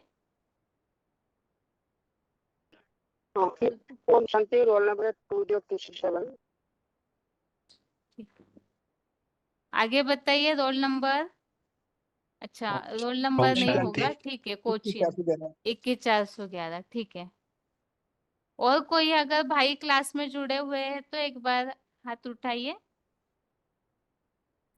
रोल नंबर बताइए अभी जिनका अनम्यूट हुआ है। हेलो 4027। हाँ, आपका हो गया।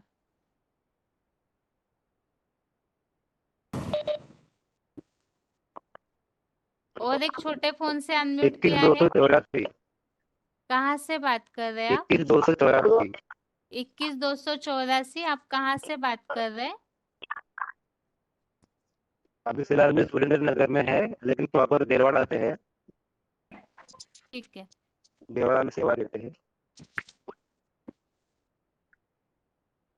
20,267 हरिपुर। हाँ जी। एक तो भावनगर आपका भी फोन अनम्यूट है, 21,411 इंदौर आपका भी फोन अनम्यूट है, और कोचिन।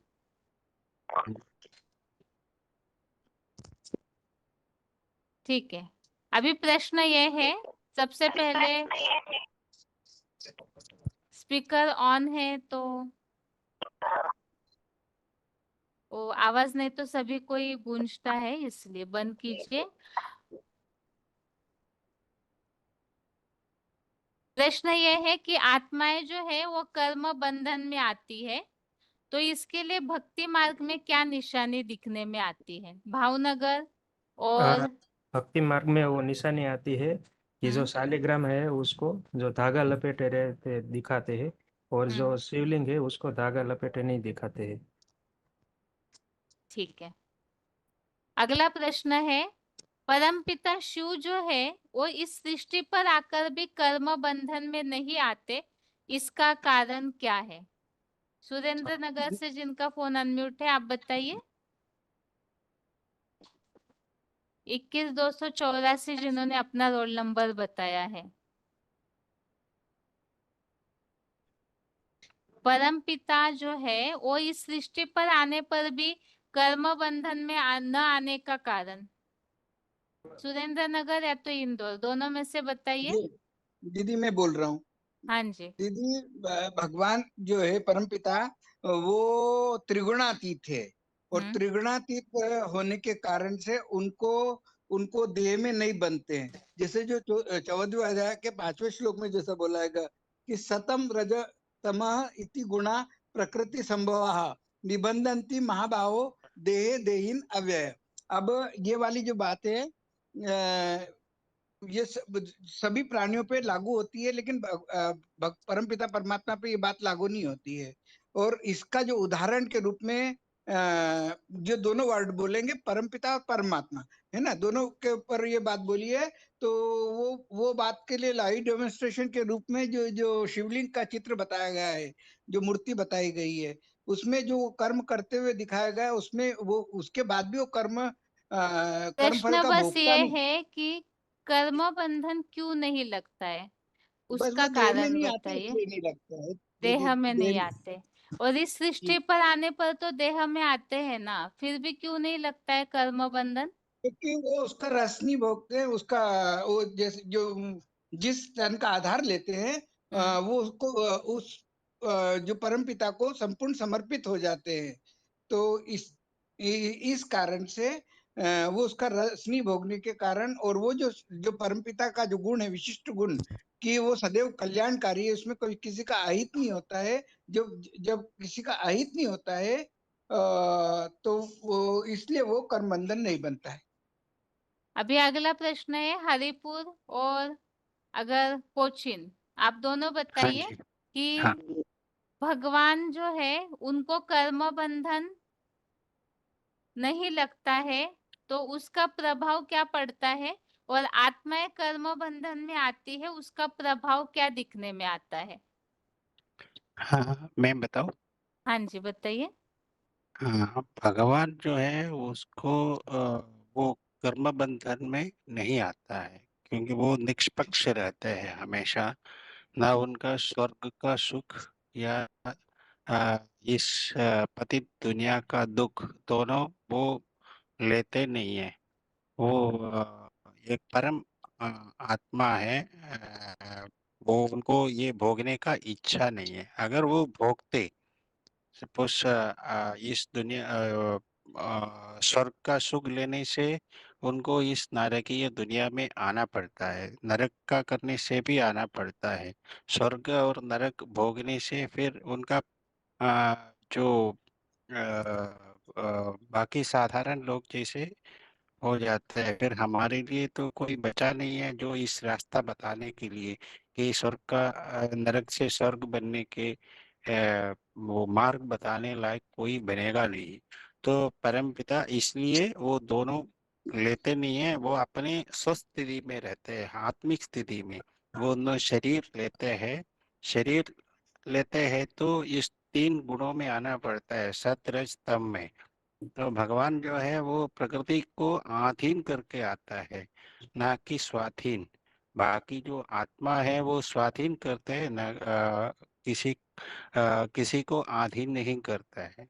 तो इसलिए दीदी 14वें का 23 में बोला है साक्षी दृष्टा भगवान, और वो साक्षी दृष्टा जो गुण है जो हेलो जिसमें वो उदासीन भाव से रहते हैं। हेलो हाँ जी, हाँ जी, बताइए हरिपुर से जो हाँ बात तो कर रहे। हाँ तो जो है जैसे कि 13 में बताया है सर्वेन्द्रिय गुणावासन सर्वेन्द्रिय विरोधितम, मतलब मैंने अद्वित में जो है आते हुए भी और जैसे कि कॉन्वेंट से हिंदी को थोड़ी बुद्धि भूल जाते हैं। और जैसे कि फिर बताया कि अशक्ति अशक्ति मतलब वो घर परिवार मैंने सब कुछ होते हुए भी वो जैसे कि वो मैंने उससे आसक्त नहीं होता है। और ये बताया कि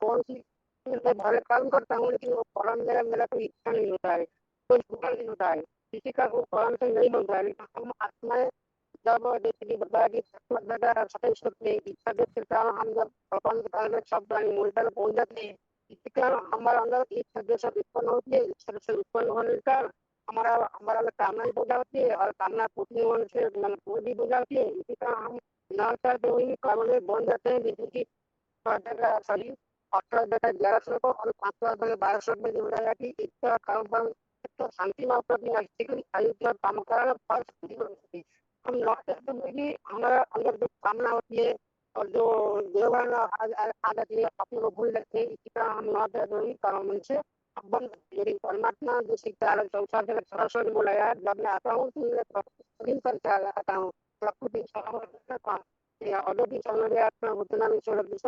प्रकृति सामर्थ्य जो बताया है प्रकृति जो अधीन जाता हूँ वो परमाणु से वो बनते नहीं है, इसलिए हम बन जाते हैं क्योंकि हम आसक्ति होती है। और भी प्रमाण 5 अध्याय का 8 और 9 श्लोक जैसे बताया कि नागरिक की कर्म की माने सब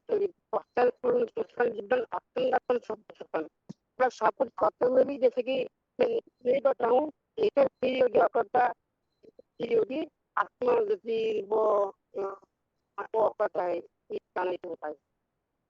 ठीक है, भावनगर आप बताइए। वो आत्माएं जो है वो पक्षपाती होने का खास कारण क्या होता है? बहुत सारी बातें हैं पक्षपाती होने की, तो जो आपको श्लोक के द्वारा या जैसे भी नॉर्मली मुरलियों के आधार से पता है वो बताइए। आत्माएं किस कारण पार्शलिटी करते हैं, उसमें क्या क्या कारण है? आत्माएं है वो जो पक्षपाती ऐसे इसलिए है कि जो कलयुग अंत में वो तमो प्रधान बन जाती है, तो उसमें इच्छा और द्वेष उत्पन्न हो जाता है, उसके कारण वो पक्षपात बन जाती है। इसलिए वो मूढ़ता माना मूर्ख बन जाती है। और 7वें अध्याय के 37वें श्लोक में बताया है इच्छा द्वेष समुत्थेन द्वंद्व मोहेन भारत सर्वभूतानि समो सर्गे यान्ति परन्तप, माना आत्माएं मूढ़ता कलयुग अंत में पहुंच जाती है।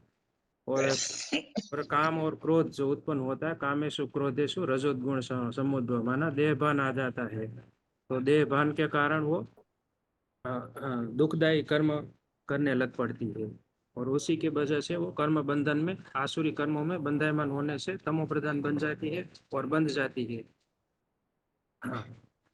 दीदी मैं एक वो अल्पज्ञ और सर्वज्ञ के लिए बोलना चाहता हूँ दीदी, अगर 2 मिनट की परमिशन दे बताइए तो। बताइए बताइए।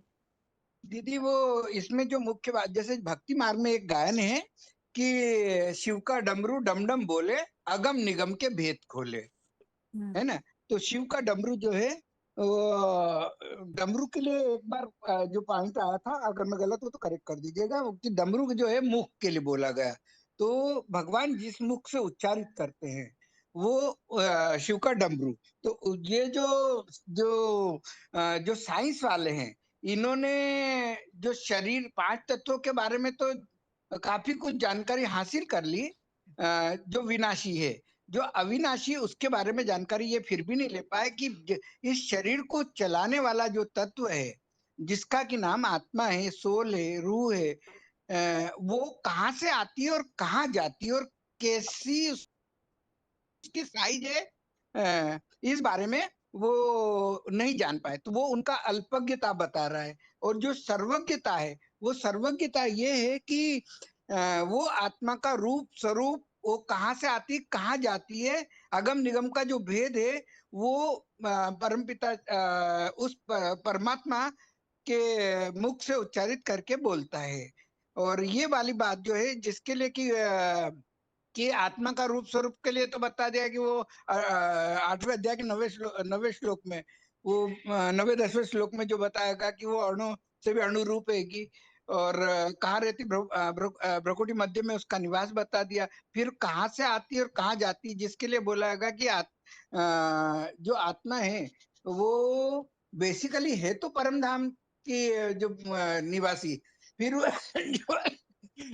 जब वो शरीर धारण करती है तो उसके लिए घर में प्रवेश करती है, और प्रवेश करके वो फिर वो काम करती है। और फिर जब वो शरीर छोड़ती है तो फिर उसके लिए वो अगला जन्म, अगला शरीर लेती है।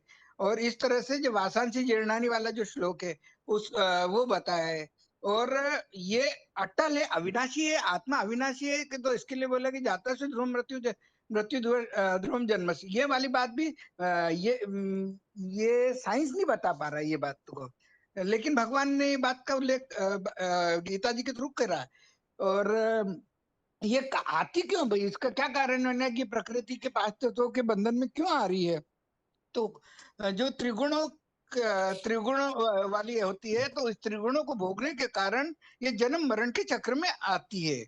और नित्य के भक्ति मार्ग में तो कैसा हो गया कि भैया ये 84 लाख योनियों का 84 लाख योनियां हैं, तो ये उनमें जाती है। और इसमें ये दंड विधान और ऐसे तमाम बातें जो है, इन सब कर्म कांडों की व्यवस्था को भगवान तोड़ने के लिए ये जो अविनाशी रुद्र ज्ञान यज्ञ रचते हैं। तो ये वाली जो बात है ना, तो इस तरह से भगवान का जो सर्वज्ञ वाला जो पार्ट है वो बताया है। और भी बहुत सारी बातें दीदी, अगर आप दीदी हेलो। वो भी बता सकते हैं ना, आत्मा हेलो। आत्मा भाई भाई नहीं समझते, एक परम पिता परमात्मा की संतान नहीं समझते। देह बनाने से वो स्वार्थी बन जाते हैं, वो अपने रथ के लिए ही करते हैं, सिर्फ गाते रहते हैं हिंदू मुस्लिम सिख ईसाई आपस में भाई भाई। लेकिन ये नहीं जानते कि जो हम हिंदू मुस्लिम है वो भाई भाई नहीं हो सकते, हम आत्मा भाई भाई एक पिता की संतान। हेलो। हाँ जी। मैं थोड़ा सा और शेयर करना चाहता था। एक तो मुरली में बाबा बताते हैं ना, एक तो आर्जित ज्ञान और दूसरा है संपूर्ण ज्ञान। भगवान जो है वो संपूर्ण ज्ञानी है। उसके लिए भक्ति मार्ग में श्लोक वो मंत्र भी बताते हैं ना, पूर्णमद पूर्णमिदम पूर्णात् पूर्णमुदच्यते पूर्णस्य पूर्णमादाय पूर्णमेवावशिष्यते। जितने भी ज्ञान उनसे निकाल लेते हैं उतने वो पूरे भर देते हैं, मतलब अखूट ज्ञान का भंडार है। तो वो भक्ति मार्ग में इतने जानता नहीं है। तो भगवान जो है वो स्वयं स्वरूप है, परिपूर्ण स्वरूप। तो बाकी जो आत्मा है वो ज्ञान आर्जन करते हैं। आर्जन करते हैं, किससे आर्जन करते हैं उसे डिपेंड करते हैं। तो भगवान को जो अच्छे तरह जानते हैं वो हमेशा भगवान का ही ज्ञान की तरफ जाते हैं। बाकी जो दूसरे लोग हैं मतलब अज्ञानी हैं, वो डिपेंड करते हैं किसे, वो तो मनुष्य आत्मा के पीछे जाएंगे या दूसरे दूसरे धर्म में कन्वर्ट करके जाएंगे। तो जिसके पास जाते हैं उसके हिसाब से उसका ज्ञान आगे बढ़ते हैं। तो हमेशा पूर्ण के ऊपर हमें जाना चाहिए, उनकी श्रीमत पे जाना चाहिए, तभी हम उनके तरफ बन जाते हैं। उनकी इच्छानुसार जाने से ही उनको बन जाते हैं। दूसरों के ज्ञान में जाएंगे तो हमें स्वर्ग का गेट तो कैसे मिलेगा, वो डिपेंड करता है। ठीक। महासमुंद, अभी आपने हाथ उठाया था, बताइए, आप कुछ बताना चाहते हैं तो। पक्षपाती है क्या, इसका बताना था बहन जी। हाँ जी, बताइए। क्योंकि हम सब अटैचमेंट में आते हैं और हम लोग पार्सनैलिटी इसलिए करते हैं क्योंकि हमें नॉलेज नहीं है। तो नॉलेज नहीं है तो हम अपना कोई फेवर रखते हैं, और वो भगवान तो इससे न्यारा है, वो तो सबको समान देखने वाला है, उसी के लिए आया है निर्दोषम ही समम ब्रह्म। माना सब में कोई सबको, अच्छे को भी उसी नजरिए से देखते हैं, बुरे को भी उसी नजरिए से देखते हैं। माना उनमें ऐसा कोई नहीं है कि कोई किसी में पार्शलिटी करे। तो इसीलिए वो पक्षपाती नहीं है और हम लोग पक्षपाती हैं, क्योंकि हम लोग अपना देखते हैं और दूसरा देखते हैं। तो भगवान तो ऐसा नहीं है कि कोई किसी पर कृपा करे और कोई किसी से पक्षपात करे। और हम लोग इच्छा उसी के लिए आए हैं ना, इच्छा द्वेष समुत्थान न द्वंद्व मोह न भारत। तो माने इच्छा और द्वेष से हम लोग बंधे हुए हैं, परमात्मा तो उससे अलग है। और फिर साक्षी दृष्टा की बात है, भगवान साक्षी दृष्टा है, गति भरता प्रभु साक्षी निवास शरणम सुहृद। तो हम लोग देह के साथ हैं, तो इसलिए अटैचमेंट में रहते हैं, तो फिर और हम लोग पक्षपाती बनते हैं। बाकी भगवान तो जन्म मरण के चक्र से न्यारा है, वो तो सारे संसार का कल्याण चाहता है, वो कोई डिफरेंस है माना पक्षपात नहीं करते बहन जी। ठीक है, ठीक है, आप सभी को अभी म्यूट कर रहे हैं। बाकी भाइयों में से अगर किसी ने भी आत्मा का टॉपिक या 3 लोग का टॉपिक रेडी किया हुआ है तो हाथ उठाइए। एक बार सभी के हाथ नीचे किए जाएंगे 10 मिनट के बाद। एक ग्रुप होने के बाद 10 मिनट के बाद हाथ नीचे किए जाएंगे। अगर आत्मा का टॉपिक या 3 लोग का टॉपिक कोई भी या सर्वव्यापी कोई भी बताने के लिए रेडी है, तो जब बताया जाएगा तो हाथ उठाइए जरूर, क्योंकि मोस्टली माताएं ही कोर्स बताती है। अभी छोटे फोन से जो भी जुड़े हुए डायल नंबर से फोन अनम्यूट किए जा रहे, अपना रोल नंबर बताइए। तुरंत रोल नंबर बताएंगे तो ज्यादा अच्छा है, क्योंकि समय कम है। ओम शांति दीदी। ओम रोल नंबर शांति। 24, ओम शांति 24395, बैंगलोर मध्य। माता जी, आत्मा और परमात्मा में अंतर बताइए। आत्मा आत्मा एक ही है, परमात्मा एक ही है।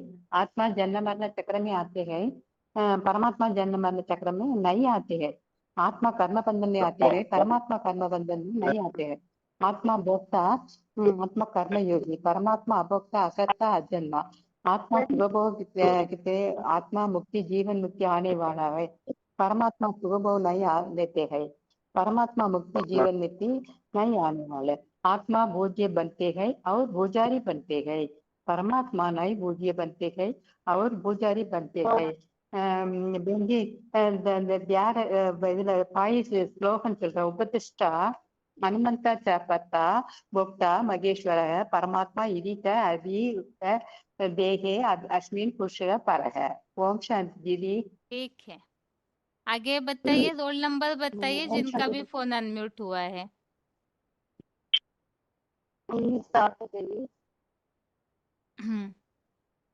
और जिनका फोन अनम्यूट हुआ है रोल नंबर बताते जाइए।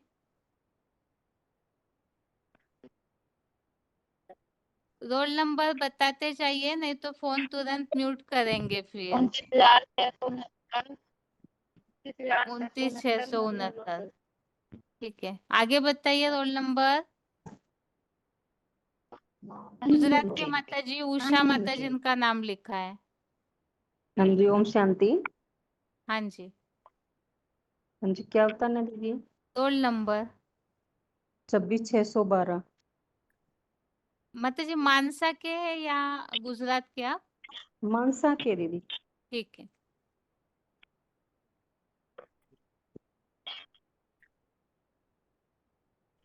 और फोन अनम्यूट है, रोल नंबर बताइए। हेलो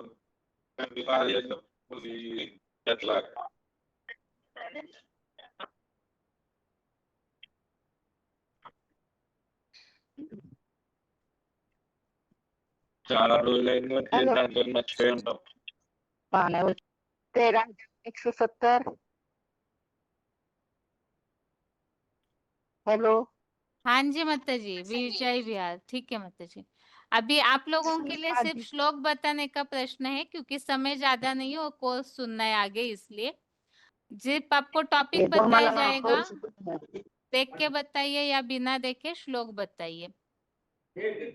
सबसे पहले तो मानसा के माता जी आप बताइए, आपको अगर आ रहा है तो बताइए, नहीं तो तुरंत आपको अगला टॉपिक बताया जाएगा। आत्माएं पक्षपाती होते हैं, इसके लिए श्लोक बताइए।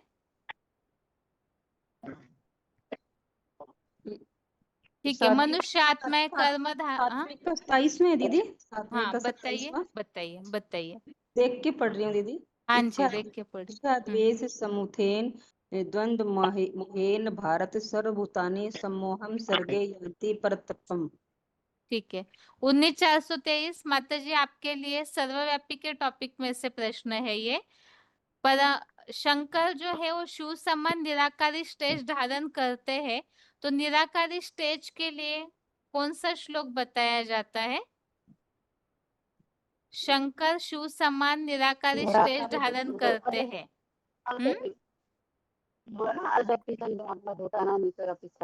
निराकारी स्टेज के लिए शंकर निराकारी स्टेज। और कौन बता सकते हैं? रोहतक के माता जी आप बता सकते हैं? 13/170। ठीक है, सर्वव्यापी का टॉपिक शायद बुद्धि से हट गया होगा इसलिए। नहीं, वैसे सर्वव्यापी के टॉपिक में जो हम बताइए सतना के माता जी। शंकर शिव समान निराकारी स्टेज धारण करते हैं, इसके लिए श्लोक। शंकर मेरा एक है, हाँ दीदी है, 5 का 17 है कि शिव समान बन जाते हैं, जो जिसके अज्ञान, जिसके आत्मा का अज्ञान ज्ञान के द्वारा नष्ट हो जाता है, वो सूर्य की तरह प्रकाशित करता है। 5वें अध्याय में ही निराकारी स्टेज के लिए कोई श्लोक है?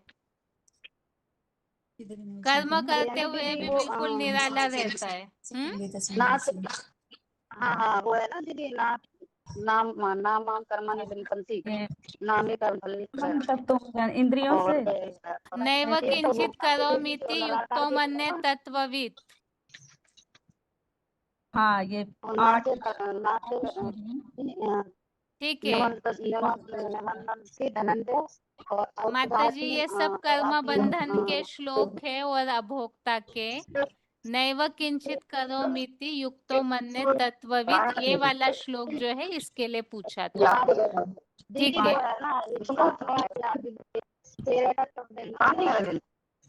आवाज बहुत हो रहा है, या तो आगे अगला है 13/170। बोल ली थी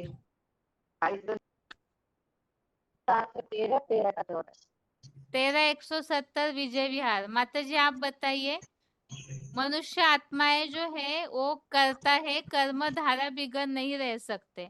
श्लोक बताइए। 5 का 8। मनुष्य आत्माएं कर्म धारा बिगड़ नहीं रह सकते हैं। जिन्हें आता है वो बताइए, कोई भी। मनुष्य आत्माओं को कर्म करने ही पड़ते हैं। अकर्मत कार्यते ही अपसह कर्म सर्व प्राकृति जय गुण। 3 का 5 दीदी है। 18 का 11 बताइए बताइए बताइए। दीदी 18 का 11 भी है। 3 का 5 में नाम ही करते सैत्वं मन्दी जाते तिष्ठति अकर्मकर्त कार्यते अवता कर्म सर्व प्रकृति जय गुण। ये तो तीनों 5 है दीदी, और 18 का तो देखना पड़ेगा। ठीक है। मानसा के 18 माता का जी, ज्ञान। अच्छा नेपाल के माता जी 16743। माता जी, आत्मा और परमात्मा में जो अंतर है ना, आपको जितने याद है बिना देखे बताइए, ठीक है दीदी। बिना देखे। ठीक है। आत्मा अनेक है, परमात्मा एक है। आत्मा जन्म मरण को चक्र में आते हैं, परमात्मा जन्म मरण को चक्र से नहीं आते, परवेष्टा रूपी दिव्य जन्म लेते हैं। आत्मा भोगी है, परमात्मा अभोक्ता है। आत्मा करता है, कोई भी काम करे बिना नहीं रह सकती। भगवान अकर्ता है। आत्मा क्षरित होती है, भगवान अक्षर है। आत्मा त्रिगुणमय है, तीनों गुण में आती है। भगवान गुणातीत है। कर्म बंधन से आत्मा कर्म बंधन में आती है, भगवान कर्म बंधन में नहीं आते हैं। आत्मा अल्पज्ञ है, आत्मा अल्पज्ञ है। आत्मा पक्षपाती है, भगवान पक्षपात रहित से है। भगवान त्रिकालदर्शी है। ठीक इतने है, ही आया मुझे। ठीक है माता जी। अगला के माता जी बताइए। आत्मा अनेक है दीदी। इसको पहले बताऊं दीदी? याद टाइम नहीं। ज्यादा लग जाएगा अगली बार, आप बस टॉपिक बताइए। हाँ ठीक है।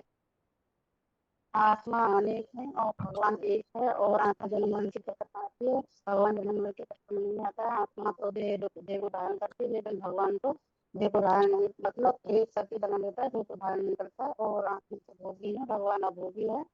और वो आत्मा तो मतलब कर्म करने वाली है, भगवान कर्म नहीं करता है। और आत्मा क्षर है, वो अक्षर है और त्रिगुणमयी है। और आत्मा तो 3 गुणों में आती है, लेकिन भगवान 3 गुणों में नहीं आता है। और आत्मा कर्म नहीं के चक्कर में आती है, लेकिन भगवान कर्म नहीं के चक्कर में नहीं आता है। लेकिन अनासक्त से पाला जाता है। और पक्षपाती है आत्मा, लेकिन वो पक्षपात मतलब निरपक्ष होके, मतलब भाव, मतलब उसका भाव सबके समान भाव है। ठीक है। सतना के माता जी बताइए। आत्माएं अनेक है, परमात्मा एक है। आत्माएं देही है, वो विदेही है। ये क्षर है, वो अक्षर है। ये करता है, वो अकर्ता है। ऐसे बता रहे हैं दीदी ये आत्मा हाँ बारे हाँ हाँ जी, बताते जाइए। ये भोगी है, वो अभोगी है। एक कर्म बंधन में आती है, वो कर्म बंधन निर्बंधन है। ये त्रिगुणमयी है, वो त्रिकालदर्शी है। ये अल्पज्ञ है, वो सर्पज्ञ है। पक्षपाती है, वो निष्पक्ष है। और ये हाँ होगा निधि भोगी करता। ये जन्म मरण के चक्र में आती है, और वो अजन्मा है। मानसा के माता जी बताइए। जी, आत्माएं अनेक हैं और परमात्मा एक है। आत्माएं जन्म मरण के चक्कर में आती है, और ईश्वर जन्म मरण के चक्कर में नहीं आते। उनका दिव्य जन्म होता है, प्रवेश करते हैं। और आत्माएं तो अल्पज्ञ है, और भगवान सर्वज्ञ है। और आत्माएं चरित होती है, ईश्वर अक्षर है। वो कभी क्षय नहीं होते। और वो आत्मा तो त्रिगुण रहित है, और आत्माएं तीनों गुणों में आती है। और ईश्वर त्रिगुणातीत है, त्रिगुण रहित है। और आत्माएं इतना ही याद आ रहा है दीदी। ठीक है, बताइए रोहतक के माता जी। आत्मा अनेक जन्म लेती है, परमात्मा का एक जन्म होता है। आत्मा जन्म लेती है, परमात्मा से दिव्य जन्म होता है। और आत्मा जन्म मरण के चक्कर में आती है, परमात्मा जन्म मरण से न्यारा है। आत्मा देहधारी है, परमात्मा विदेही है। आत्मा भोगी है, परमात्मा अभोगी है। आत्मा करता है, आत्मा करता है, परमात्मा करता है। आत्मा क्षर है, आत्मा अक्षर, परमात्मा अक्षर है। आत्मा निर्गुण है, त्रिगुण है, और परमात्मा गुणातीत है। और आत्मा कर्म बंधन में आती है, परमात्मा कर्म बंधन से न्यारा है। आत्मा अल्पज्ञ है, परमात्मा सर्वज्ञ त्रिकालदर्शी है। पर आत्मा पक्षपाती है, परमात्मा पक्षपात रहित है। ठीक है माता जी। क्या कह रहे थे मनसा के माता जी आप? नहीं दीदी, वो तो मतलब बिना देखे बोला ना, थोड़े हाँ जी, थोड़ी याद। चलेगा माता जी। अगली बार के लिए लेकिन श्लोक सहित याद करके रखिए, क्योंकि अगली बार के टेस्ट में श्लोक सहित ही पूछा जाएगा।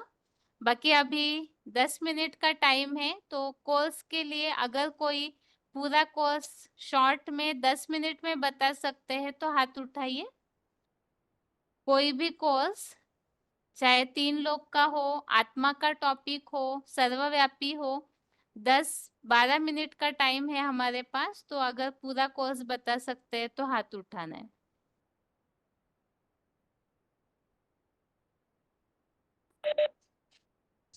ओम शांति। दीदी दीदी मुझे आत्मा का बताना था। हम्म हेलो, अकॉर्डिंग टू श्लोक बताती हूँ दीदी। हाँ जी। आत्मा जैसे कि हम दिन भर पूरा मैं करते रहते हैं, तो मैं नहीं, मेरा मेरा करते हैं, तो इस शरीर तो अकेला है, फिर इस शरीर में मेरा बोलने वाला कौन है?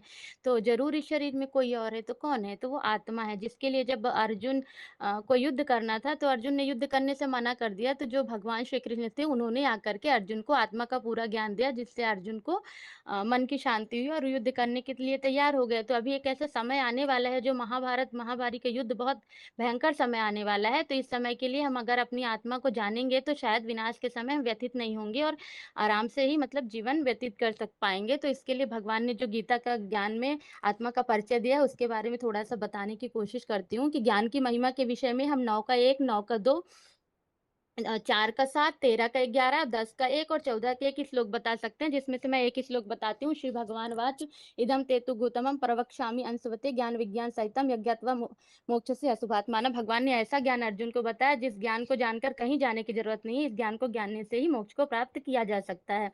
दीदी मुझे सारे श्लोक जो नंबर बताई हूँ याद है, पर पूरे बताऊंगी तो टाइम लग जाएगा, हाँ इसलिए एक जी। एक हूँ।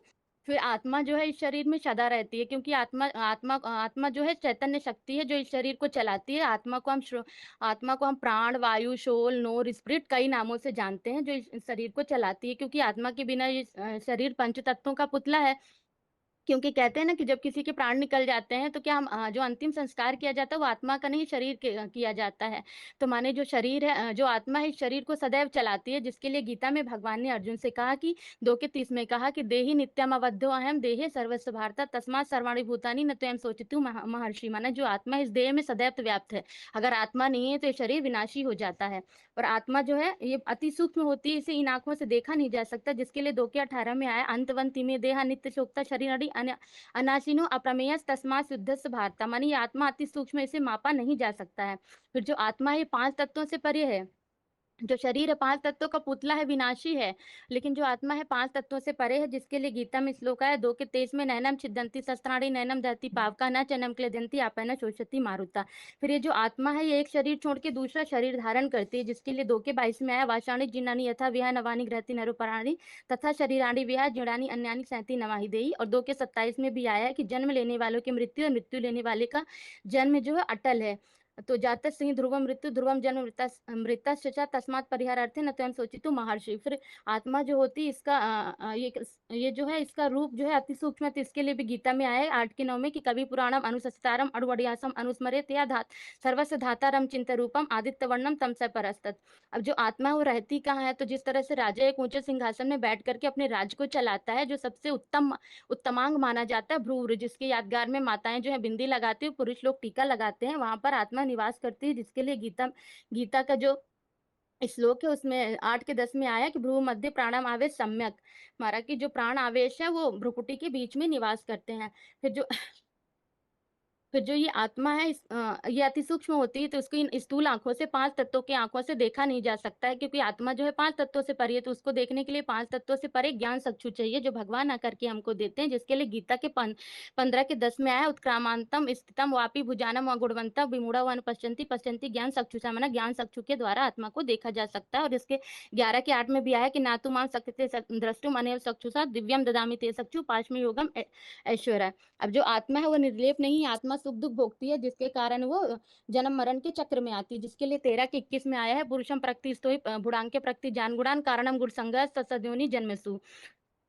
फिर जो आत्मा है, आत्मा कैसे अपना सुख दुख भोगती है, तो इसके लिए 15 के 9 में आया कि सोत्रम चक्षु स्पर्शनम च रसनम घृणम एव च अधिष्ठाय मनश्याम विषय उपसेवते। और 3 के 33 में भी आया कि सदृशम चेष्ट स्वाध्याय प्राकृतिक ज्ञान व्याम अपि प्राकृतिम यान्ति भूतानि निग्रहम किम करिष्यति। फिर आत्मा, और 13 के 20 में भी आया कि कार्य कारण कर्तव्य हेतु प्रकृति उच्चते पुरुष दुख सुखा नाम हेतु भुक्तु उच्चते। फिर आत्मा जो है, आत्मा ही अपना मित्र होती है और आत्मा ही अपना शत्रु बनती है, जिसके लिए 6 के 5 और 6 के 6 में है कि उद्धरेत आत्मा आत्मानम ना आत्मानम अवसदेत आत्मा ये भी आत्मानो बंधु आत्मा ये ब्रुकु आत्मना है। फिर 6 के 6 में भी है कि बंधु आत्मा आत्मना तत्सेन आत्मा एव आत्मना जित अनात्मना तू शत्रुत्वे वर्तेत आत्मा एव शत्रुवत। फिर आत्मा जो होती है, आत्मा की 3 शक्तियां होती, मन बुद्धि संस्कार, जिसके द्वारा अपना कार्य करती है। और शरीर जो होता है 5 तत्वों का पुतला होता है, जल वायु पृथ्वी अग्नि आकाश।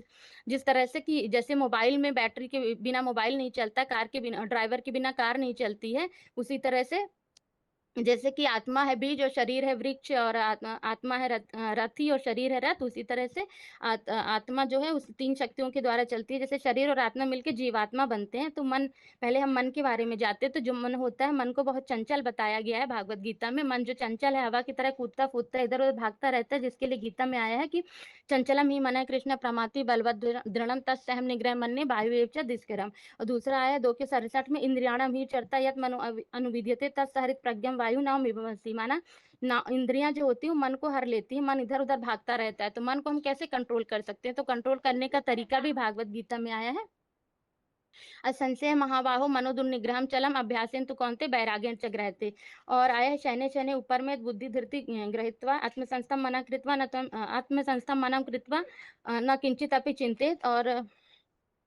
और आया ततो ततो निश्चति मना ततो यतो यतो निश्चति मना चंचला मस्तम ततो ततो नियम मेतत आत्मनि एव वंश नयत। माने मन को ऐसे कंट्रोल कर सकते हैं। और बुद्धि के लिए आया है कि इच्छा द्वेषन समुत्थेन द्वंद्व मोहन भारता सर्वभूतानि समूह सर्गयंति परम तप। माने इच्छा द्वेष के कारण जो मनुष्य हैं अपने वास्तविक स्वरूप को भूल गए, जिससे उनकी बुद्धि नष्ट हो गई। ये बुद्धि नष्ट होने का कारण बताया है। ध्याया तो विषय निपुण से संघास ते सुख जाते संघास जाते काम काम क्रोध अभिजाते।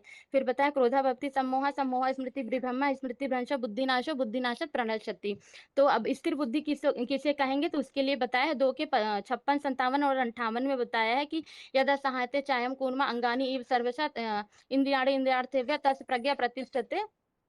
और दुखेशु अनुद्युम्ना सुखेशु विगत स्पृशा भीगरात भय क्रोधा ऐसे धरि मुनि उच्चते। और बताया 2 के 55 में भगवान वाच प्रजाहति यदा कामन सर्वान पार्थ मनोगतात आत्मनि एव आत्मना तुष्ट स्थित प्रज्ञा तद उच्चते। ये बुद्धि की हो गया। अब संस्कार जो आत्मा जो है अपने साथ संस्कारों को लेकर जाती है, जिसके लिए बताया शरीरम यतप्नोति अच्छा अपि उत्क्रमांति ईश्वर ग्रहित्वा एतानि संहिति वायु गंधान इव अनाशयात्। आत्मा अपने साथ संस्कार लेकर जाती है और इसीलिए सुख दुख में आती है। और मन के लिए ये भी बताया ना कि इंद्रिय कठोपनिषद में आत्मानम रथिनम विद्धि शरीरम रत्मेचा बुद्धि तुषार्थी शरीर मन प्रज्ञमेवचा। अब जो आत्मा है, आत्मा में इतने पाप लग गए हैं, तो आत्मा के पाप को कैसे धोया जा सकता है? तो आत्मा के पाप को ज्ञान जल से धोया जा सकता है, जिसके लिए आया ज्ञान निर्धुत कल्मषा। और जो अभी आत्माएं जो इतनी विकारी बन गई हैं, तो विकार को कम करने के लिए बताया कि ऐसे सर्वे समारंभ काम संकल्प वर्ता ज्ञान अग्नि दग्ध कर्मणा। माने कि ज्ञान की अग्नि से कर्म जो विकारी कर्म है वो भस्म हो जाते हैं। और भगवान जो है बुद्धिमानों की बुद्धि है, जिसके लिए आया कि इंद्रियाणि परन्याहो इंद्रियार्थेषु परम मन मनसस्तु परम बुद्धि या बुद्धि परसस्ता।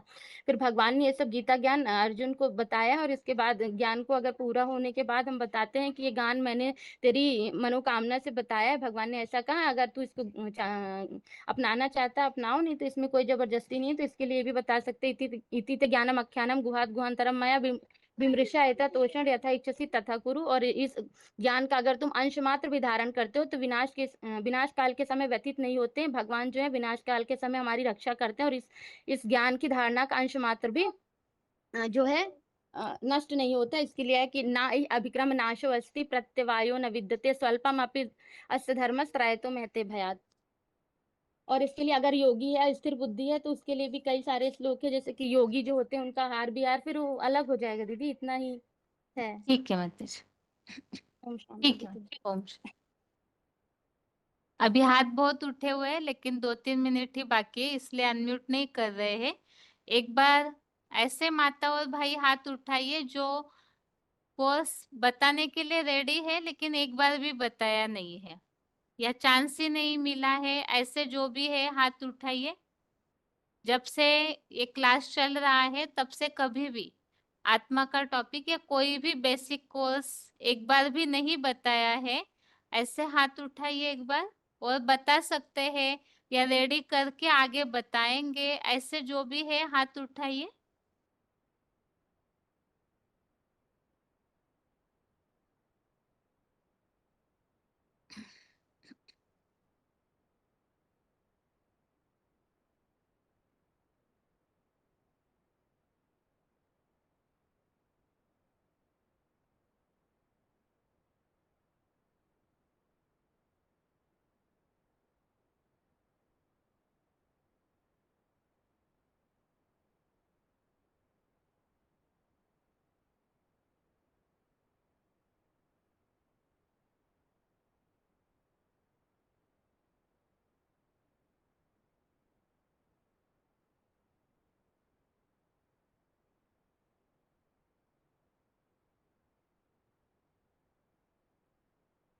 रोल नंबर बताइए। जो छोटे फोन से जुड़े हैं सिर्फ उनका अनम्यूट करके रोल नंबर पूछा जाएगा।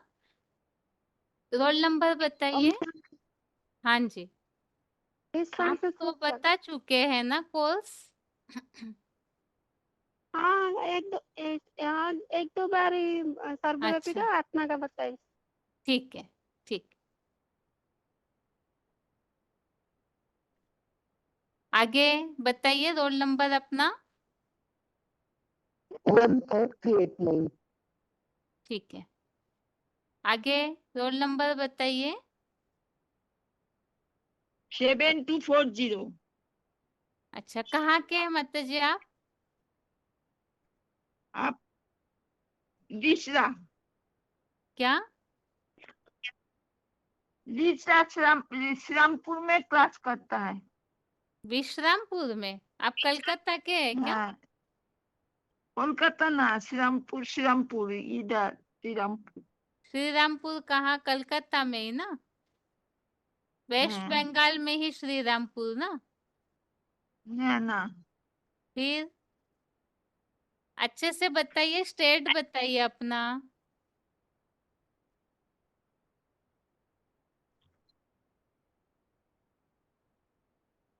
राज्य बताइए माता जी अपना, किस राज्य से है आप? आप हुगली तो। अच्छा, ठीक है, वेस्ट बंगाल। आगे बताइए। हेलो रोल दीदी, नंबर बताइए। हाँ जी, रोल नंबर 9535। सतना ना? जी हाँ। ठीक है, आगे बताइए। रोल नंबर बताइए।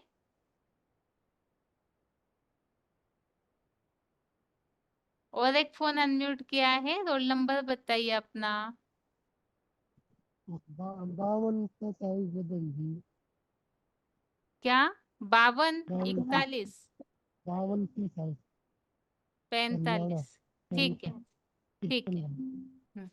आगे बताइए। रोल नंबर बताइए अपना। हेलो दीदी, बता चुके हैं हम। अच्छा, ठीक है माता जी, 9535, ठीक है। हाँ।